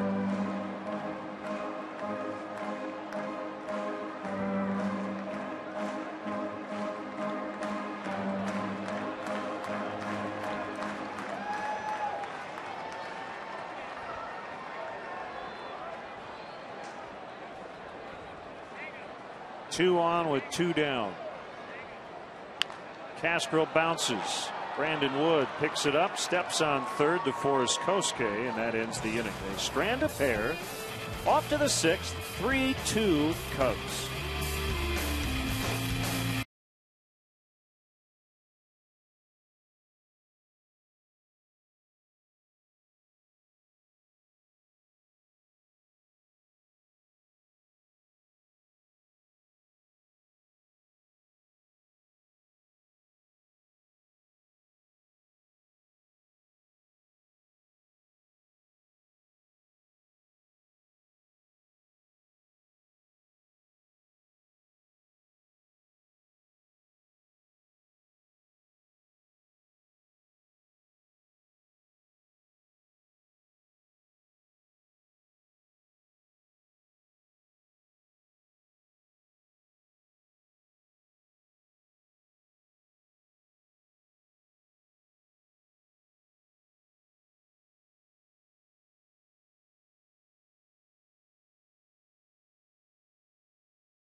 Youth Baseball League of the game, and today we want to recognize Rogers Auto Group for their support of McWayne Bridgeport Baseball League. Rogers Auto Group and your Chicagoland and Northwest Indiana Chevy dealers are supporting leagues and young ball players in their communities through the Chevy Youth Baseball program. From the big leagues to the youth leagues, Chevy is truly the official vehicle of baseball. Ryan Dempster's held the Pirates to just 3 hits through 5.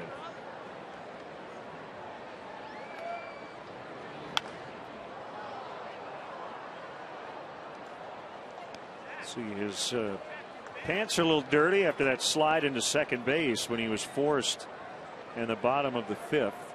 Really didn't have a lot of time to change those trousers in between innings. 0-2 to Garrett Jones is high. 1-2.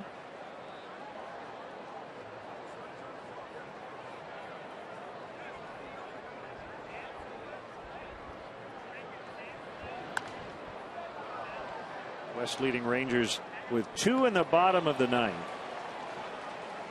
To beat Kansas City 7-6, Elvis Andrus with a game-ending RBI single. Rangers 7, Royals 6.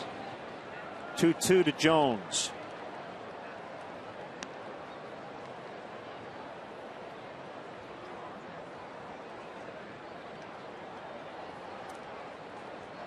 .89 degrees in Arlington today.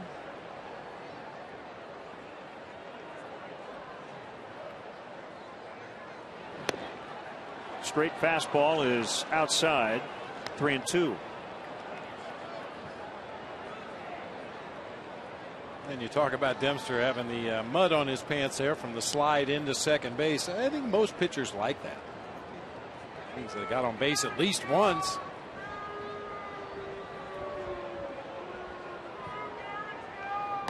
Swing and a miss. Strike 3.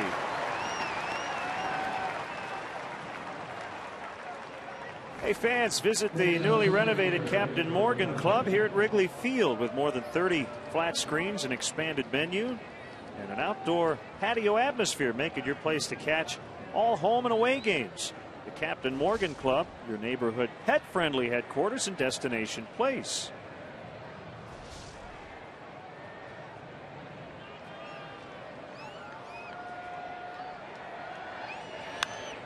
McCutchen pops it up behind first.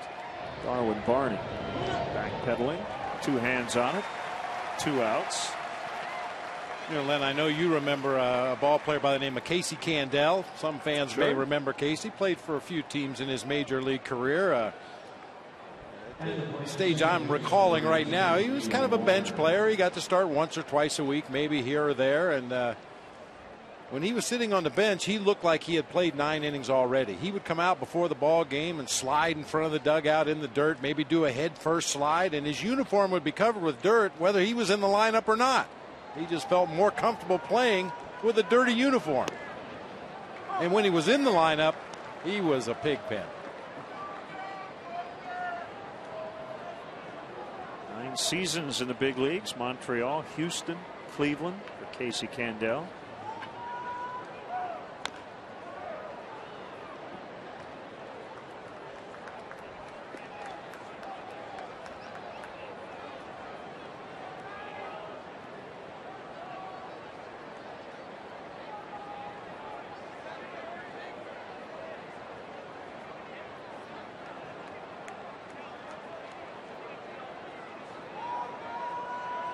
Bill wants his pitch down.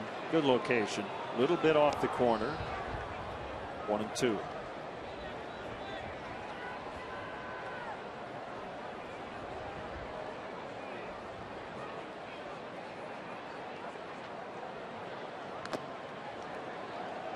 Still 1-2.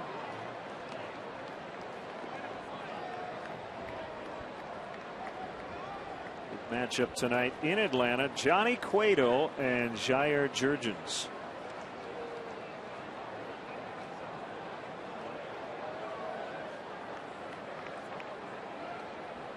Cueto with a 2.19 ERA. Jurgens 1.56 off the end of the bat. Still 1-2.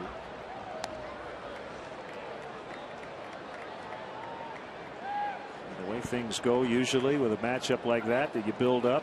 National TV, Sunday Night Baseball, probably be 10-8.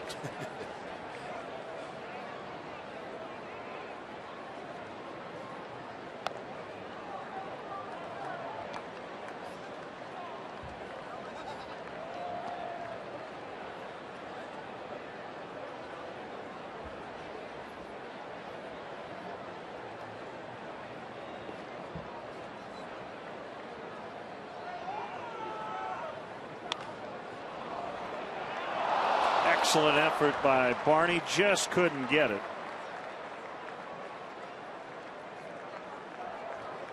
And Neil Walker with a 15-game hitting streak against the Cubs in his career. He's hit in all 15.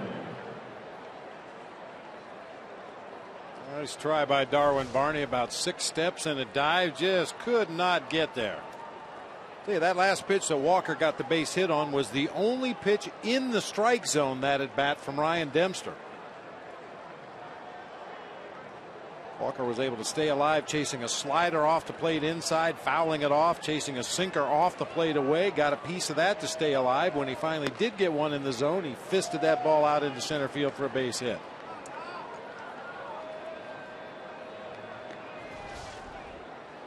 You see the pitch tracks, pitches scattered all around inside and outside. Finally, the 7th pitch of the at bat on the inside corner. Walker able to get a base hit.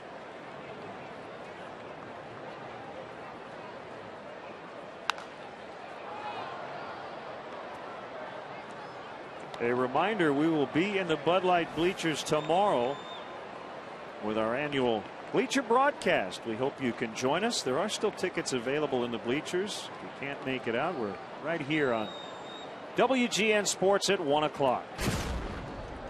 Right-hander Kerry Wood up in the Cubs bullpen.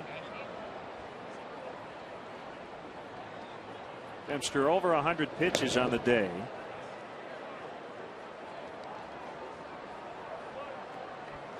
Top guys in the back of the bullpen, Wood, Marshall, and Marmol, all ready to go today. And Mike Quade will not be shy about using them.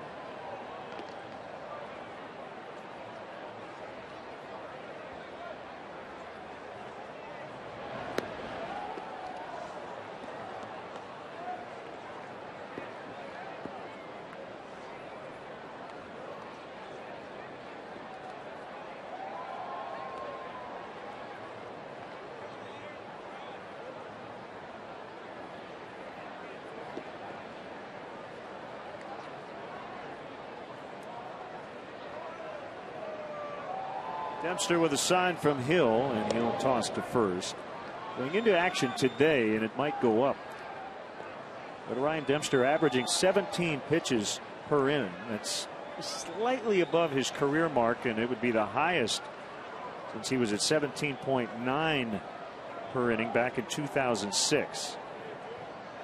And that's when he was in his second year as a Cubs closer. Swing and a miss, 2-2.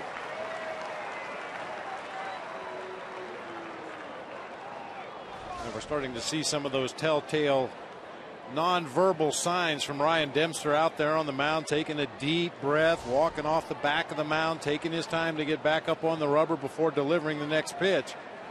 If Mike Quade asks Ryan Dempster how you feel, and he's going to say, I feel fine. Foul tip, strike 3.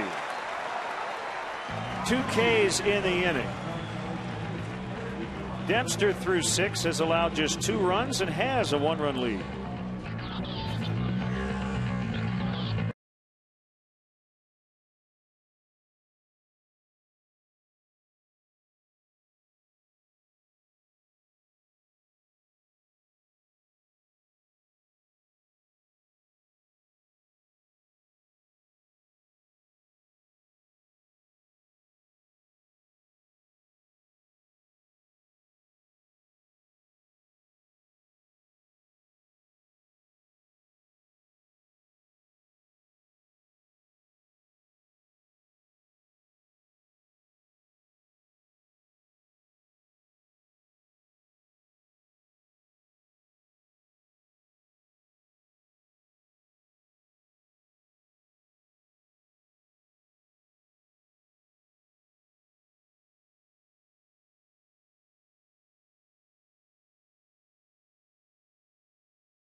Kings schedule brought to you by Lincoln.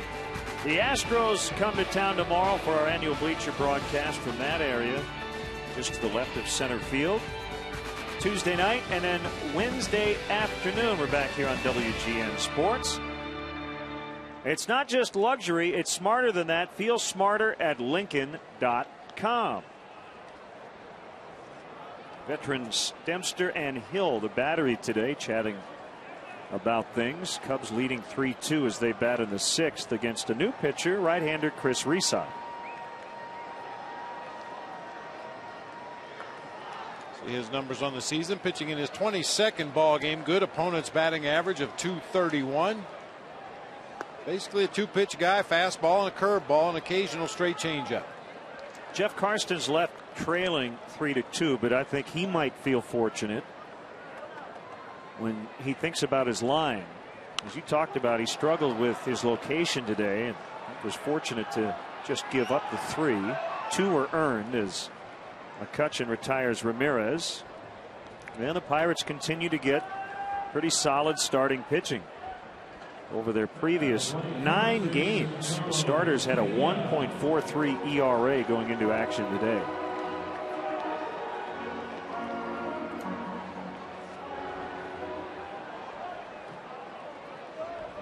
With Carlos Pena ready to dig in, Kerry Wood still throwing and throwing hard in the Cubs bullpen, which may indicate Dempster is done for the day after 6 innings.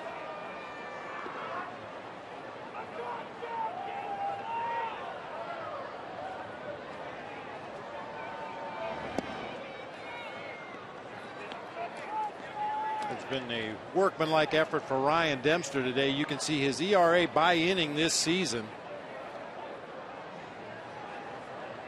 It's not unusual for any pitcher to see his ERA go up in those 3-inning increments. Because Dempster has worked so hard today, and we've seen him use his secondary pitches a lot today. A lot of sliders, a lot of splitters, which would indicate that either he's having an issue with that sinker or just doesn't feel confident with his bread and butter pitch today.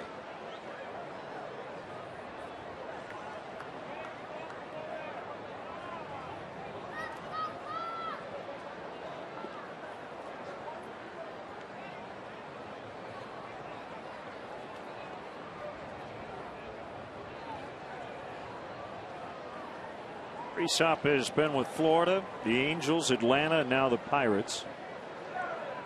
This is his 102nd career appearance. They've all been in relief. 2-1 to Pena. They'll strike out guys, but they'll pile up the walks too. 60 walks in 105 career innings.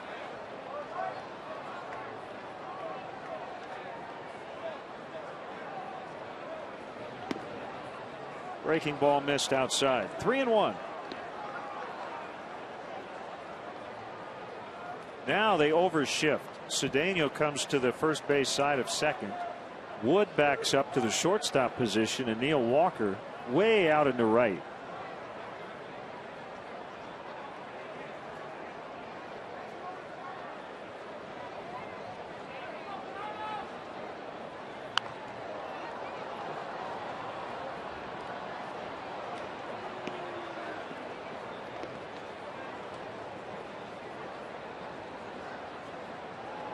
Pena probably asked Lance Barksdale if that pitch was in the strike zone.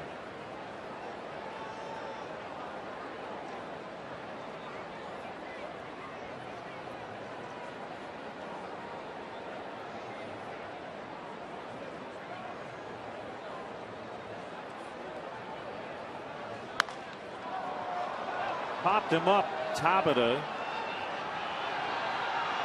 Circling out at left, and he makes a grab. Follow the Chicago Cubs with the MLB.com at Bat 11 app for your iPhone, iPad, Android, or BlackBerry. Get live audio, pitch-by-pitch tracking, video highlights, and more. Text it BAT to 31826 or visit Cubs.com for details. You know, I'm not surprised Carlos Pena would be the kind of batter who would ask a home plate umpire whether a pitch was a strike or not, since he has a very keen eye of at least his own strike zone. In your playing experience, would most umpires give the batter an honest answer? Yeah, most of the time the umpire would be willing to say, and some batters would even say, was that pitch a ball inside the corner? I mean, they want to get very specific as to where the pitch was in the strike zone. Not only is it a strike or is it a ball, but yeah, most umpires are really good about it. They just let you know, yeah, that was there. I had it right on the corner, or I had it inside the corner. Soriano's going to fly out to McCutchen as Resop works a 1-2-3 uneventful sixth. 3-2 Cubs as we head off to the seventh. Looks like Kerry Wood's coming in.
By slow hand, Eric Clapton. That's our Bud fan cam. Great times are waiting. Grab some buds.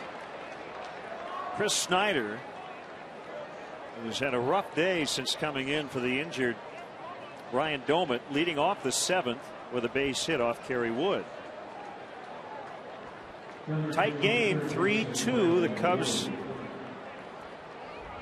with the lead here in the seventh. Kerry Wood versus Brandon Wood. I don't believe there's any relation. There's a pitch. Wood showing bunt. Pulled it back. Took ball one. Dempster 6 innings, 4 hits, 2 runs. He walked 3, struck out 5. 64 strikes and 105 pitches total. Bunted foul.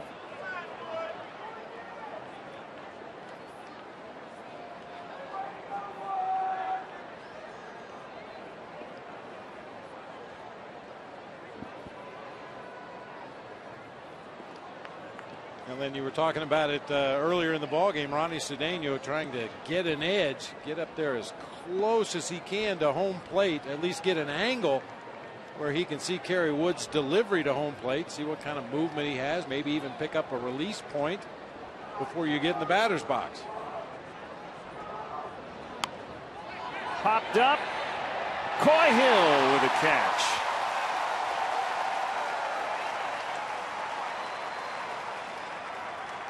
Another great effort by Brandon Wood, who as an American League player, laid down 8 sack bunts, which is not surprising last year because he was with Mike Scioscia's Angels, but unable to get it down here in the 7th. Oh, a nice catch by Coyhill. That ball wasn't popped very high in the air. You got the shin guards clanking together, got the mask on, that glove that's not made for catching pop-ups, and boy, able to grab it right over in front of the on-deck circle on the first base side.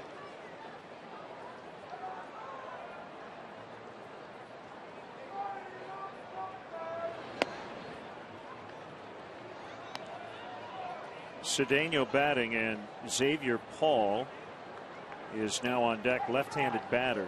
He would pinch hit for Risa.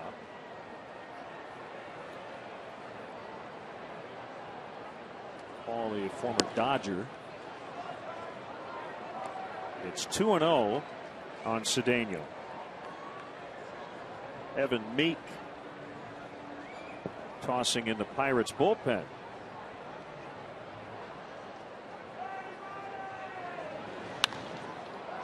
High fly to center. And Campana with the grab.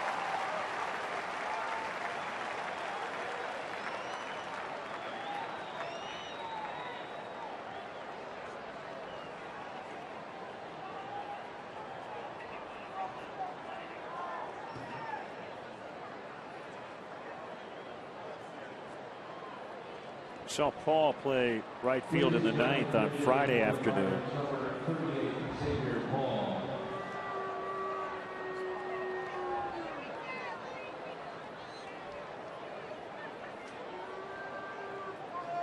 Pirates got him on waivers about a month ago from the Dodgers.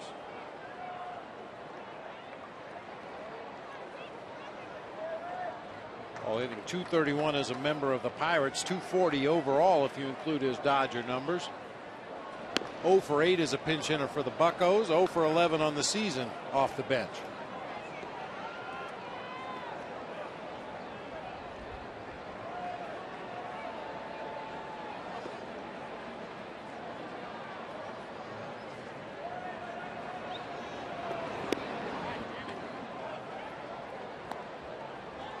We had a little fun with Chris Snyder throughout this series. The fact that he has yet to steal a base in his major league career. If he were so inclined, I think this would be the time to do it. Woody's not paying any attention to him over there at first base.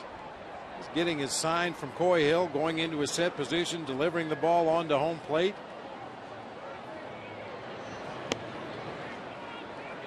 (3-0).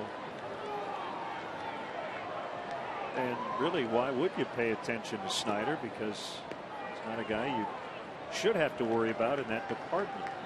I mean, even a guy like Snyder who never runs, the idea is at least make him stop. Don't allow him to get a walking lead, and you can see Snyder's not even trying to get a walking lead.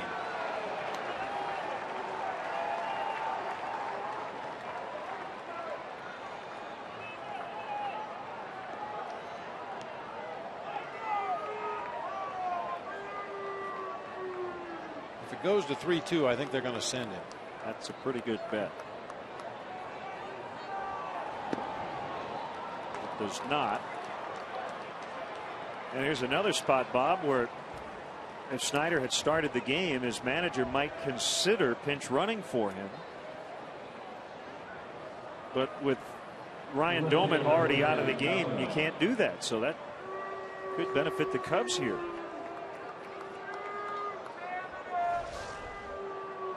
Woody working the left-handed, hitting Xavier Paul very carefully there. Not one of those pitches really in the strike zone. A couple right on the border. Paul takes the walk, heads on down to first base, pushing that tying run up into scoring position at second in the form of Chris Snyder.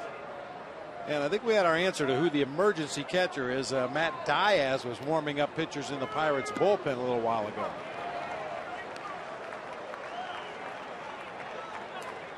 You like to carry 3 catchers, didn't you? I really liked it as a weapon. I can vividly remember pinch hitting for our starting catcher in the 5th inning of a ball game one time, because the opposing manager never expects that you're going to pinch hit for that catcher spot. We had guys available off the bench and dropped a bomb on him in the 5th inning, knowing that we had 2 catchers left to finish the rest of the game with. We're trying to finish off this Pirates rally here in the 7th with no damage as Tabata stays alive. Keith Moreland from the Cubs radio team will lead the singing of the 7th inning stretch.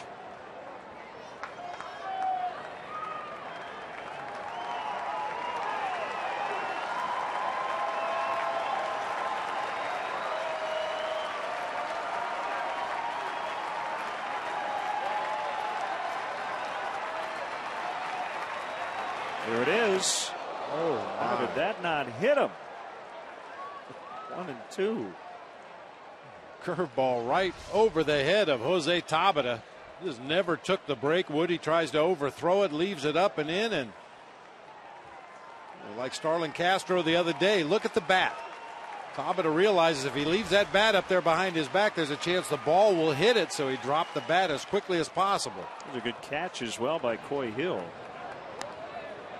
As a catcher, you lose sight of this ball. At some point, you just put your glove up there where you think it's going to be and hope that the ball hits in the glove. Coy was expecting that ball to perhaps hit the bat and ricochet back toward him.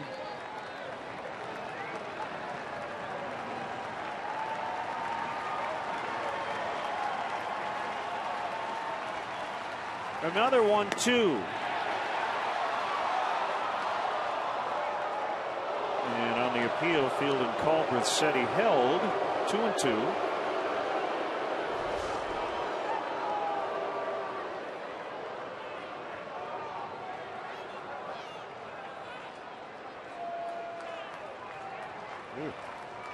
That one's close. Very close.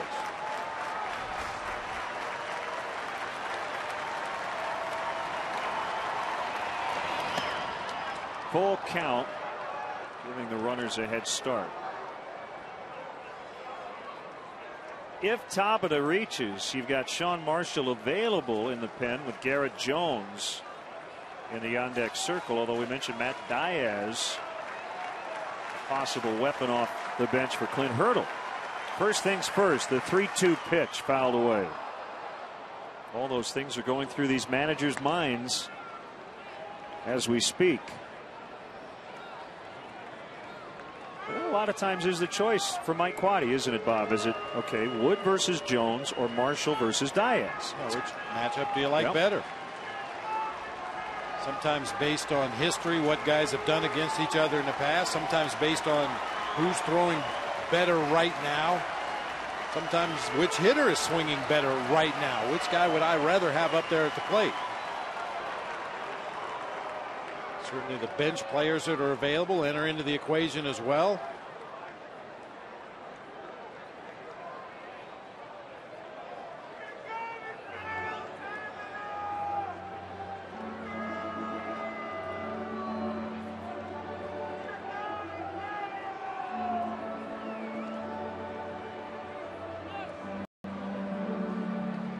Wood and Hill get on the same page for this big pitch coming up.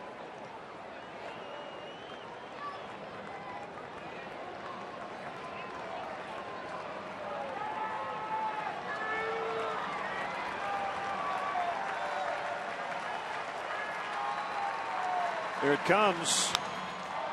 High fly to center. Campana underneath. Inning over. Keith Moreland with our 7th inning stretch. Now to the ball game, former Cub and current WGN radio broadcaster Keith Moreland. Let me hear ya. A 1, a 2, a 3. Take me out to the ball game. Take me out with the crowd. Buy me some peanuts and cracker jack. I don't care if I ever get back, for it's root for the Cubbies. If they don't win, it's a shame, for it's 1, 2, 3 strikes, you're out at the old ball game. Let's get some runs.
remains in the game in left. And hard-throwing right-hander Evan Meek is on to pitch. So Tabata's out. Pitcher spot now the #1 spot. Meek recently came off the DL, missed a little less than a month due to right shoulder tendonitis as Campana sprays it foul. 3-2 Cubs in the 7th.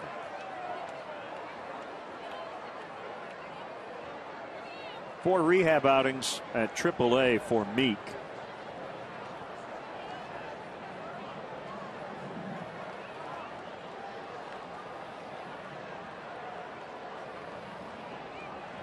Corner man in against the speedy Campana.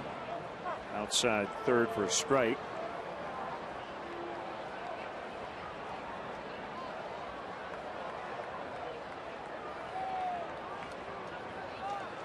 Meek with a loss in that season opening series against the Cubs.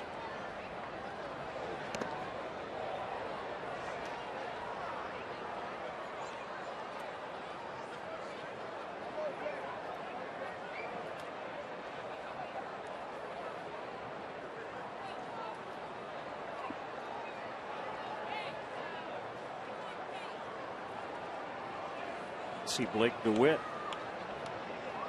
after Coy Hill. 1-2 swing and a miss. He got him.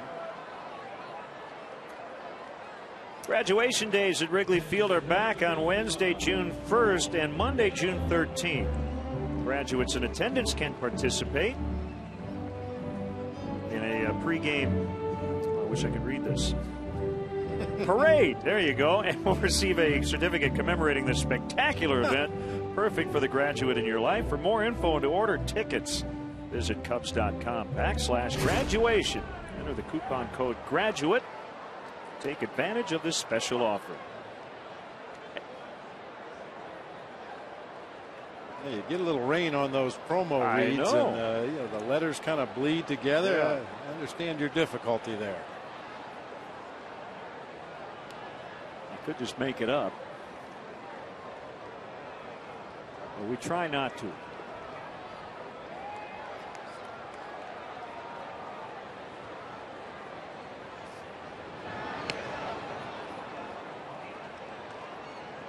good chance you'll see Giovanni Soto in the lineup tomorrow. He was activated off the DL before the game today.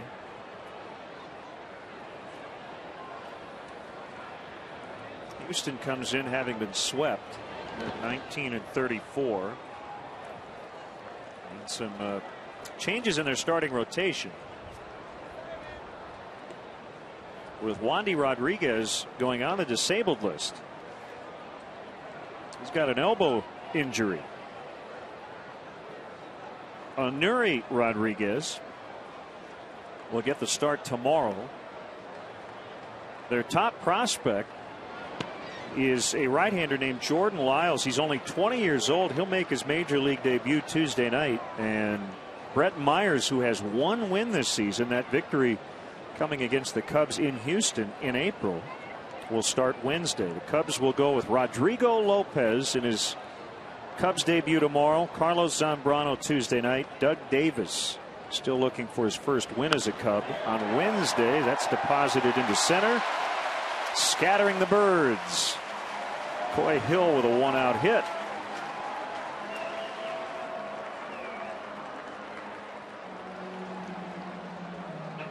Good battling at bat that time by Coy Hill. Meek kept throwing him that slider down low in the zone. He laid off a couple of times. Finally, Meek got one up in the zone where Coy could get the bat on it. He promptly lined it into center field for a knock. DeWitt will hit for Wood. Sean Marshall will get the 8th inning.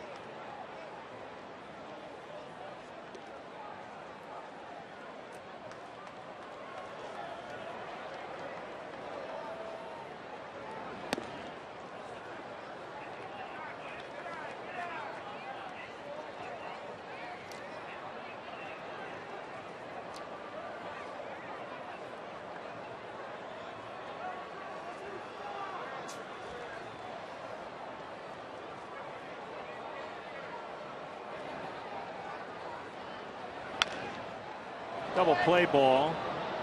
The tag, the toss, 4-3 inning over. Cubs leading by 1 as we go to the 8th.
Game summary. Visit your local Honda dealer today to test drive the 2011 Honda Cross Tour, available with 4-wheel drive. Neil Walker and Andrew McCutchen have been so good against the Cubs in their careers, both with first inning walks and runs. But Aramis Ramirez with his first homer since April 6th and 2 sac flies.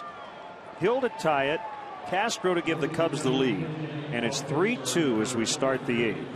Left-hander Sean Marshall against a guy we thought we might see, as Lou Montañez spells Alfonso Soriano in left for defense. Matt Diaz will hit for Garrett Jones. And like we were talking about an inning ago, Mike Quaddy has to weigh the positives and negatives of every move you make. Well, Matt Diaz against left-hander Sean Marshall, 1 for 10 lifetime, 1 single. A single, so to speak. Yeah.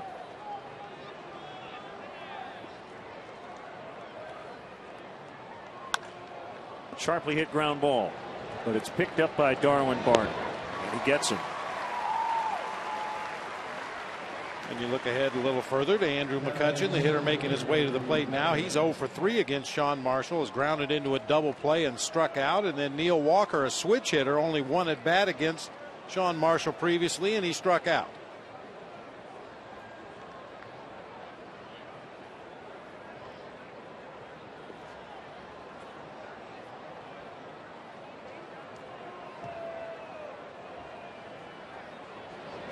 You know, it can be a lot to digest as a manager, you know, like we were talking about. If I do this, then the other manager's going to do that. And do I like that matchup better than this matchup? But you'd much rather do that as a manager than just call down to the bullpen and say, who's healthy enough to give me an inning? Right. Hit hard, but at Fukudome. Let's step aside and see what's coming up on WGN.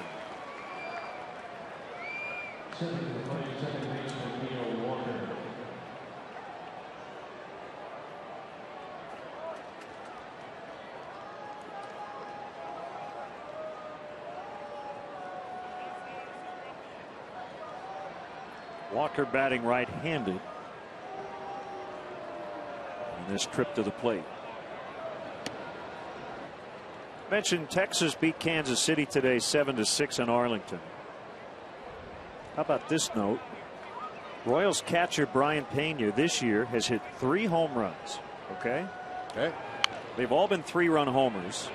They've all been hit at Texas. Things that make you go, Sean Marshall with a quick 1-2-3-8. Still 3-2 Cubs.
Pinch hitting.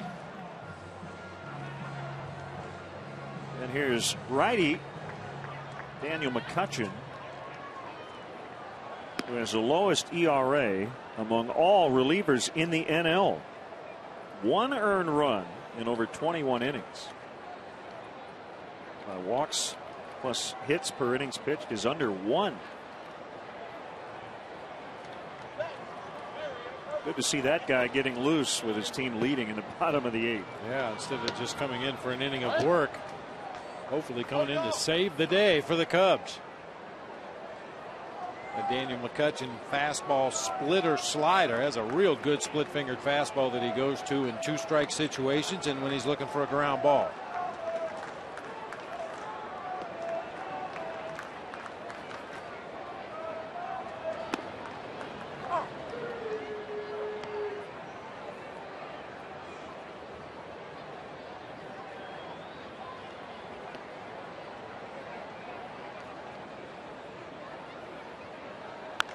Kosuke rolls it into right.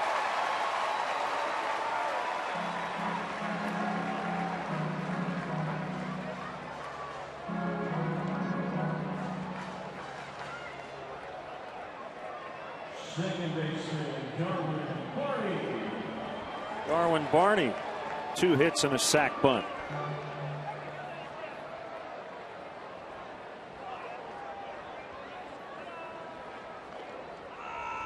The Dodgers shut out the Marlins today 8-0. Clayton Kershaw with a complete game 2-hit shutout, 10 strikeouts, 1 walk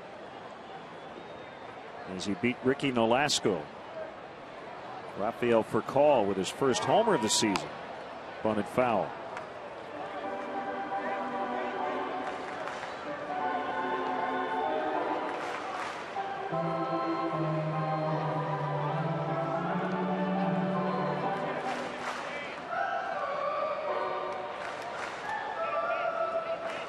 Yankees salvage a finale in Seattle. CC Sabathia over Jason Vargas.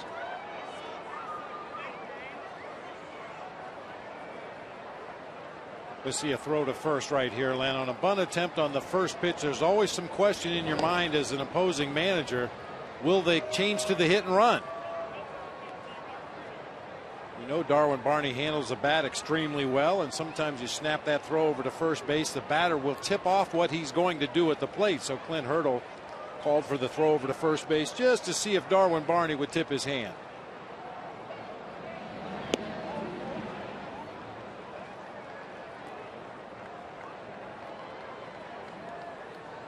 Oakland beat Baltimore 6-4 in Oakland.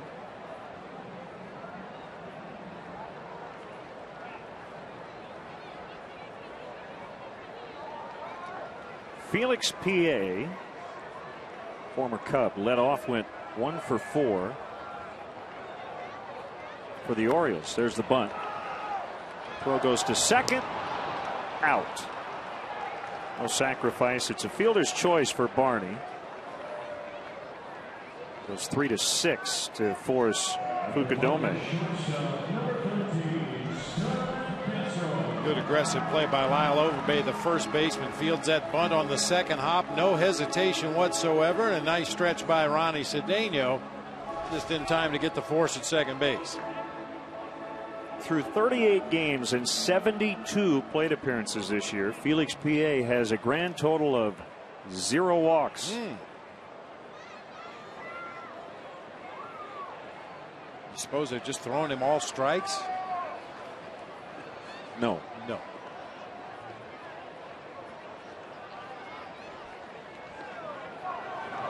Runner goes. Here's the throw to second. Got him.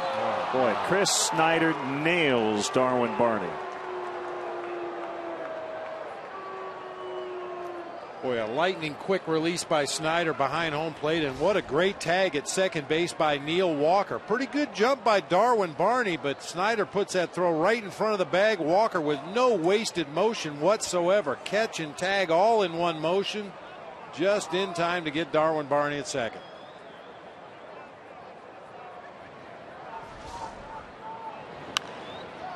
And Castro lifts into shallow center. It's Walker calling, but McCutchen, the center fielder, that's his play, and he does take it. Okay, off to the ninth. Here comes Marmol. Lyle Overbay will lead it off.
Here's a closer, Carlos Marmol.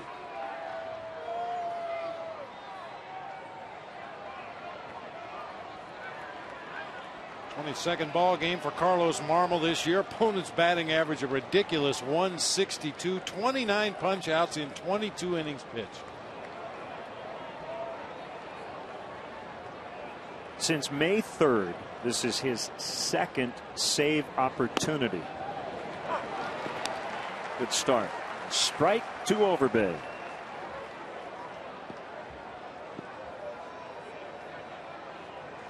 Over his last 19 outings, he's allowed 10 hits and 1 earned run.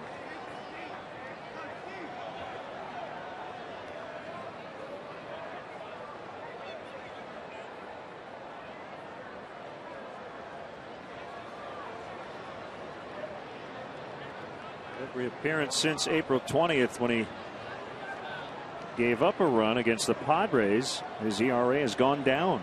It was at 2.79. Now it's at 1.23. 2-1.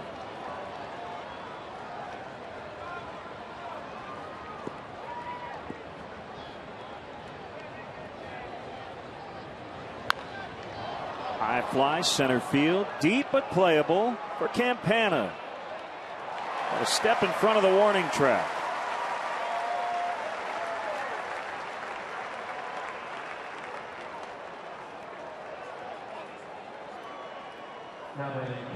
Now, I'll tell you what, Lynn, considering the success that Carlos Marmol has had in his time as the closer of the Cubs, how he has dominated opposing hitters, at times made them look silly. The guy making his way to the plate actually has done a pretty nice job against Carlos Marmol. Chris Snyder doesn't sound like much, 2 for 8 lifetime with a home run, but you look at the other numbers around the National League, nobody else has had that kind of success. And it makes you a little nervous because he's had a bizarre day. He shouldn't even be in the game. Had a tough start, but then later picked up a base hit and then threw out Darwin Barney at second base.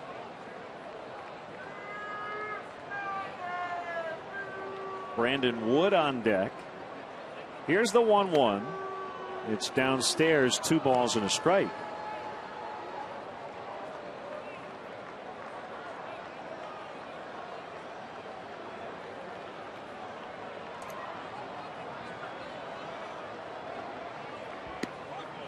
Slider is outside, 3-1.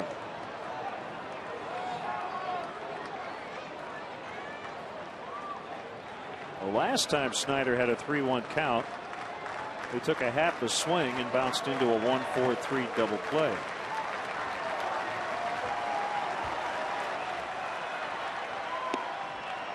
Slider strike, late call. Lance Barksdale, 3-2.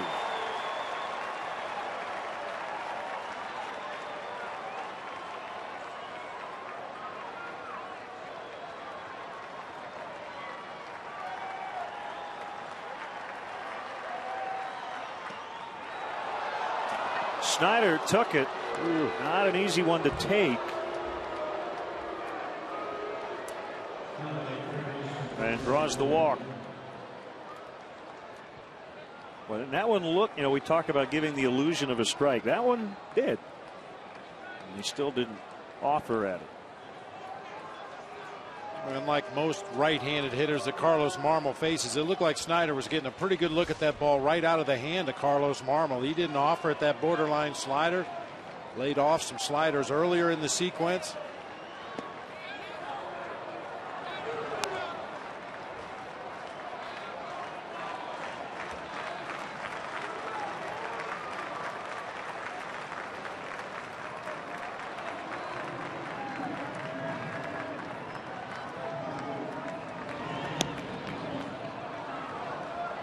It's low, and Carlos Pena will grab the rosin bag and just try to pump up his pitcher, try to get him to relax a little bit.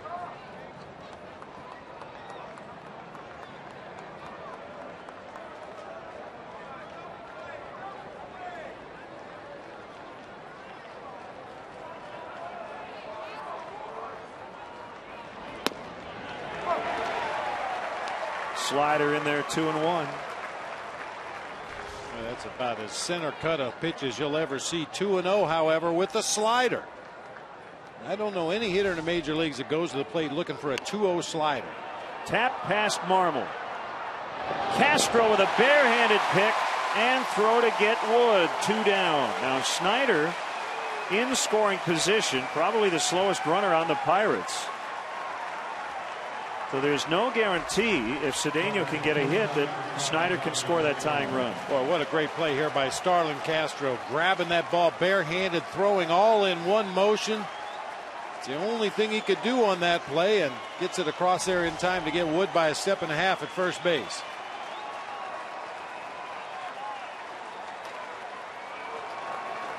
Here's Ronnie Cedeno. Fans on their feet.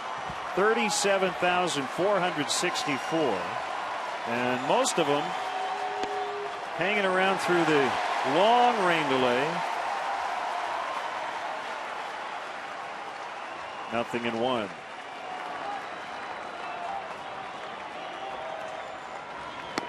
Nothing in 2.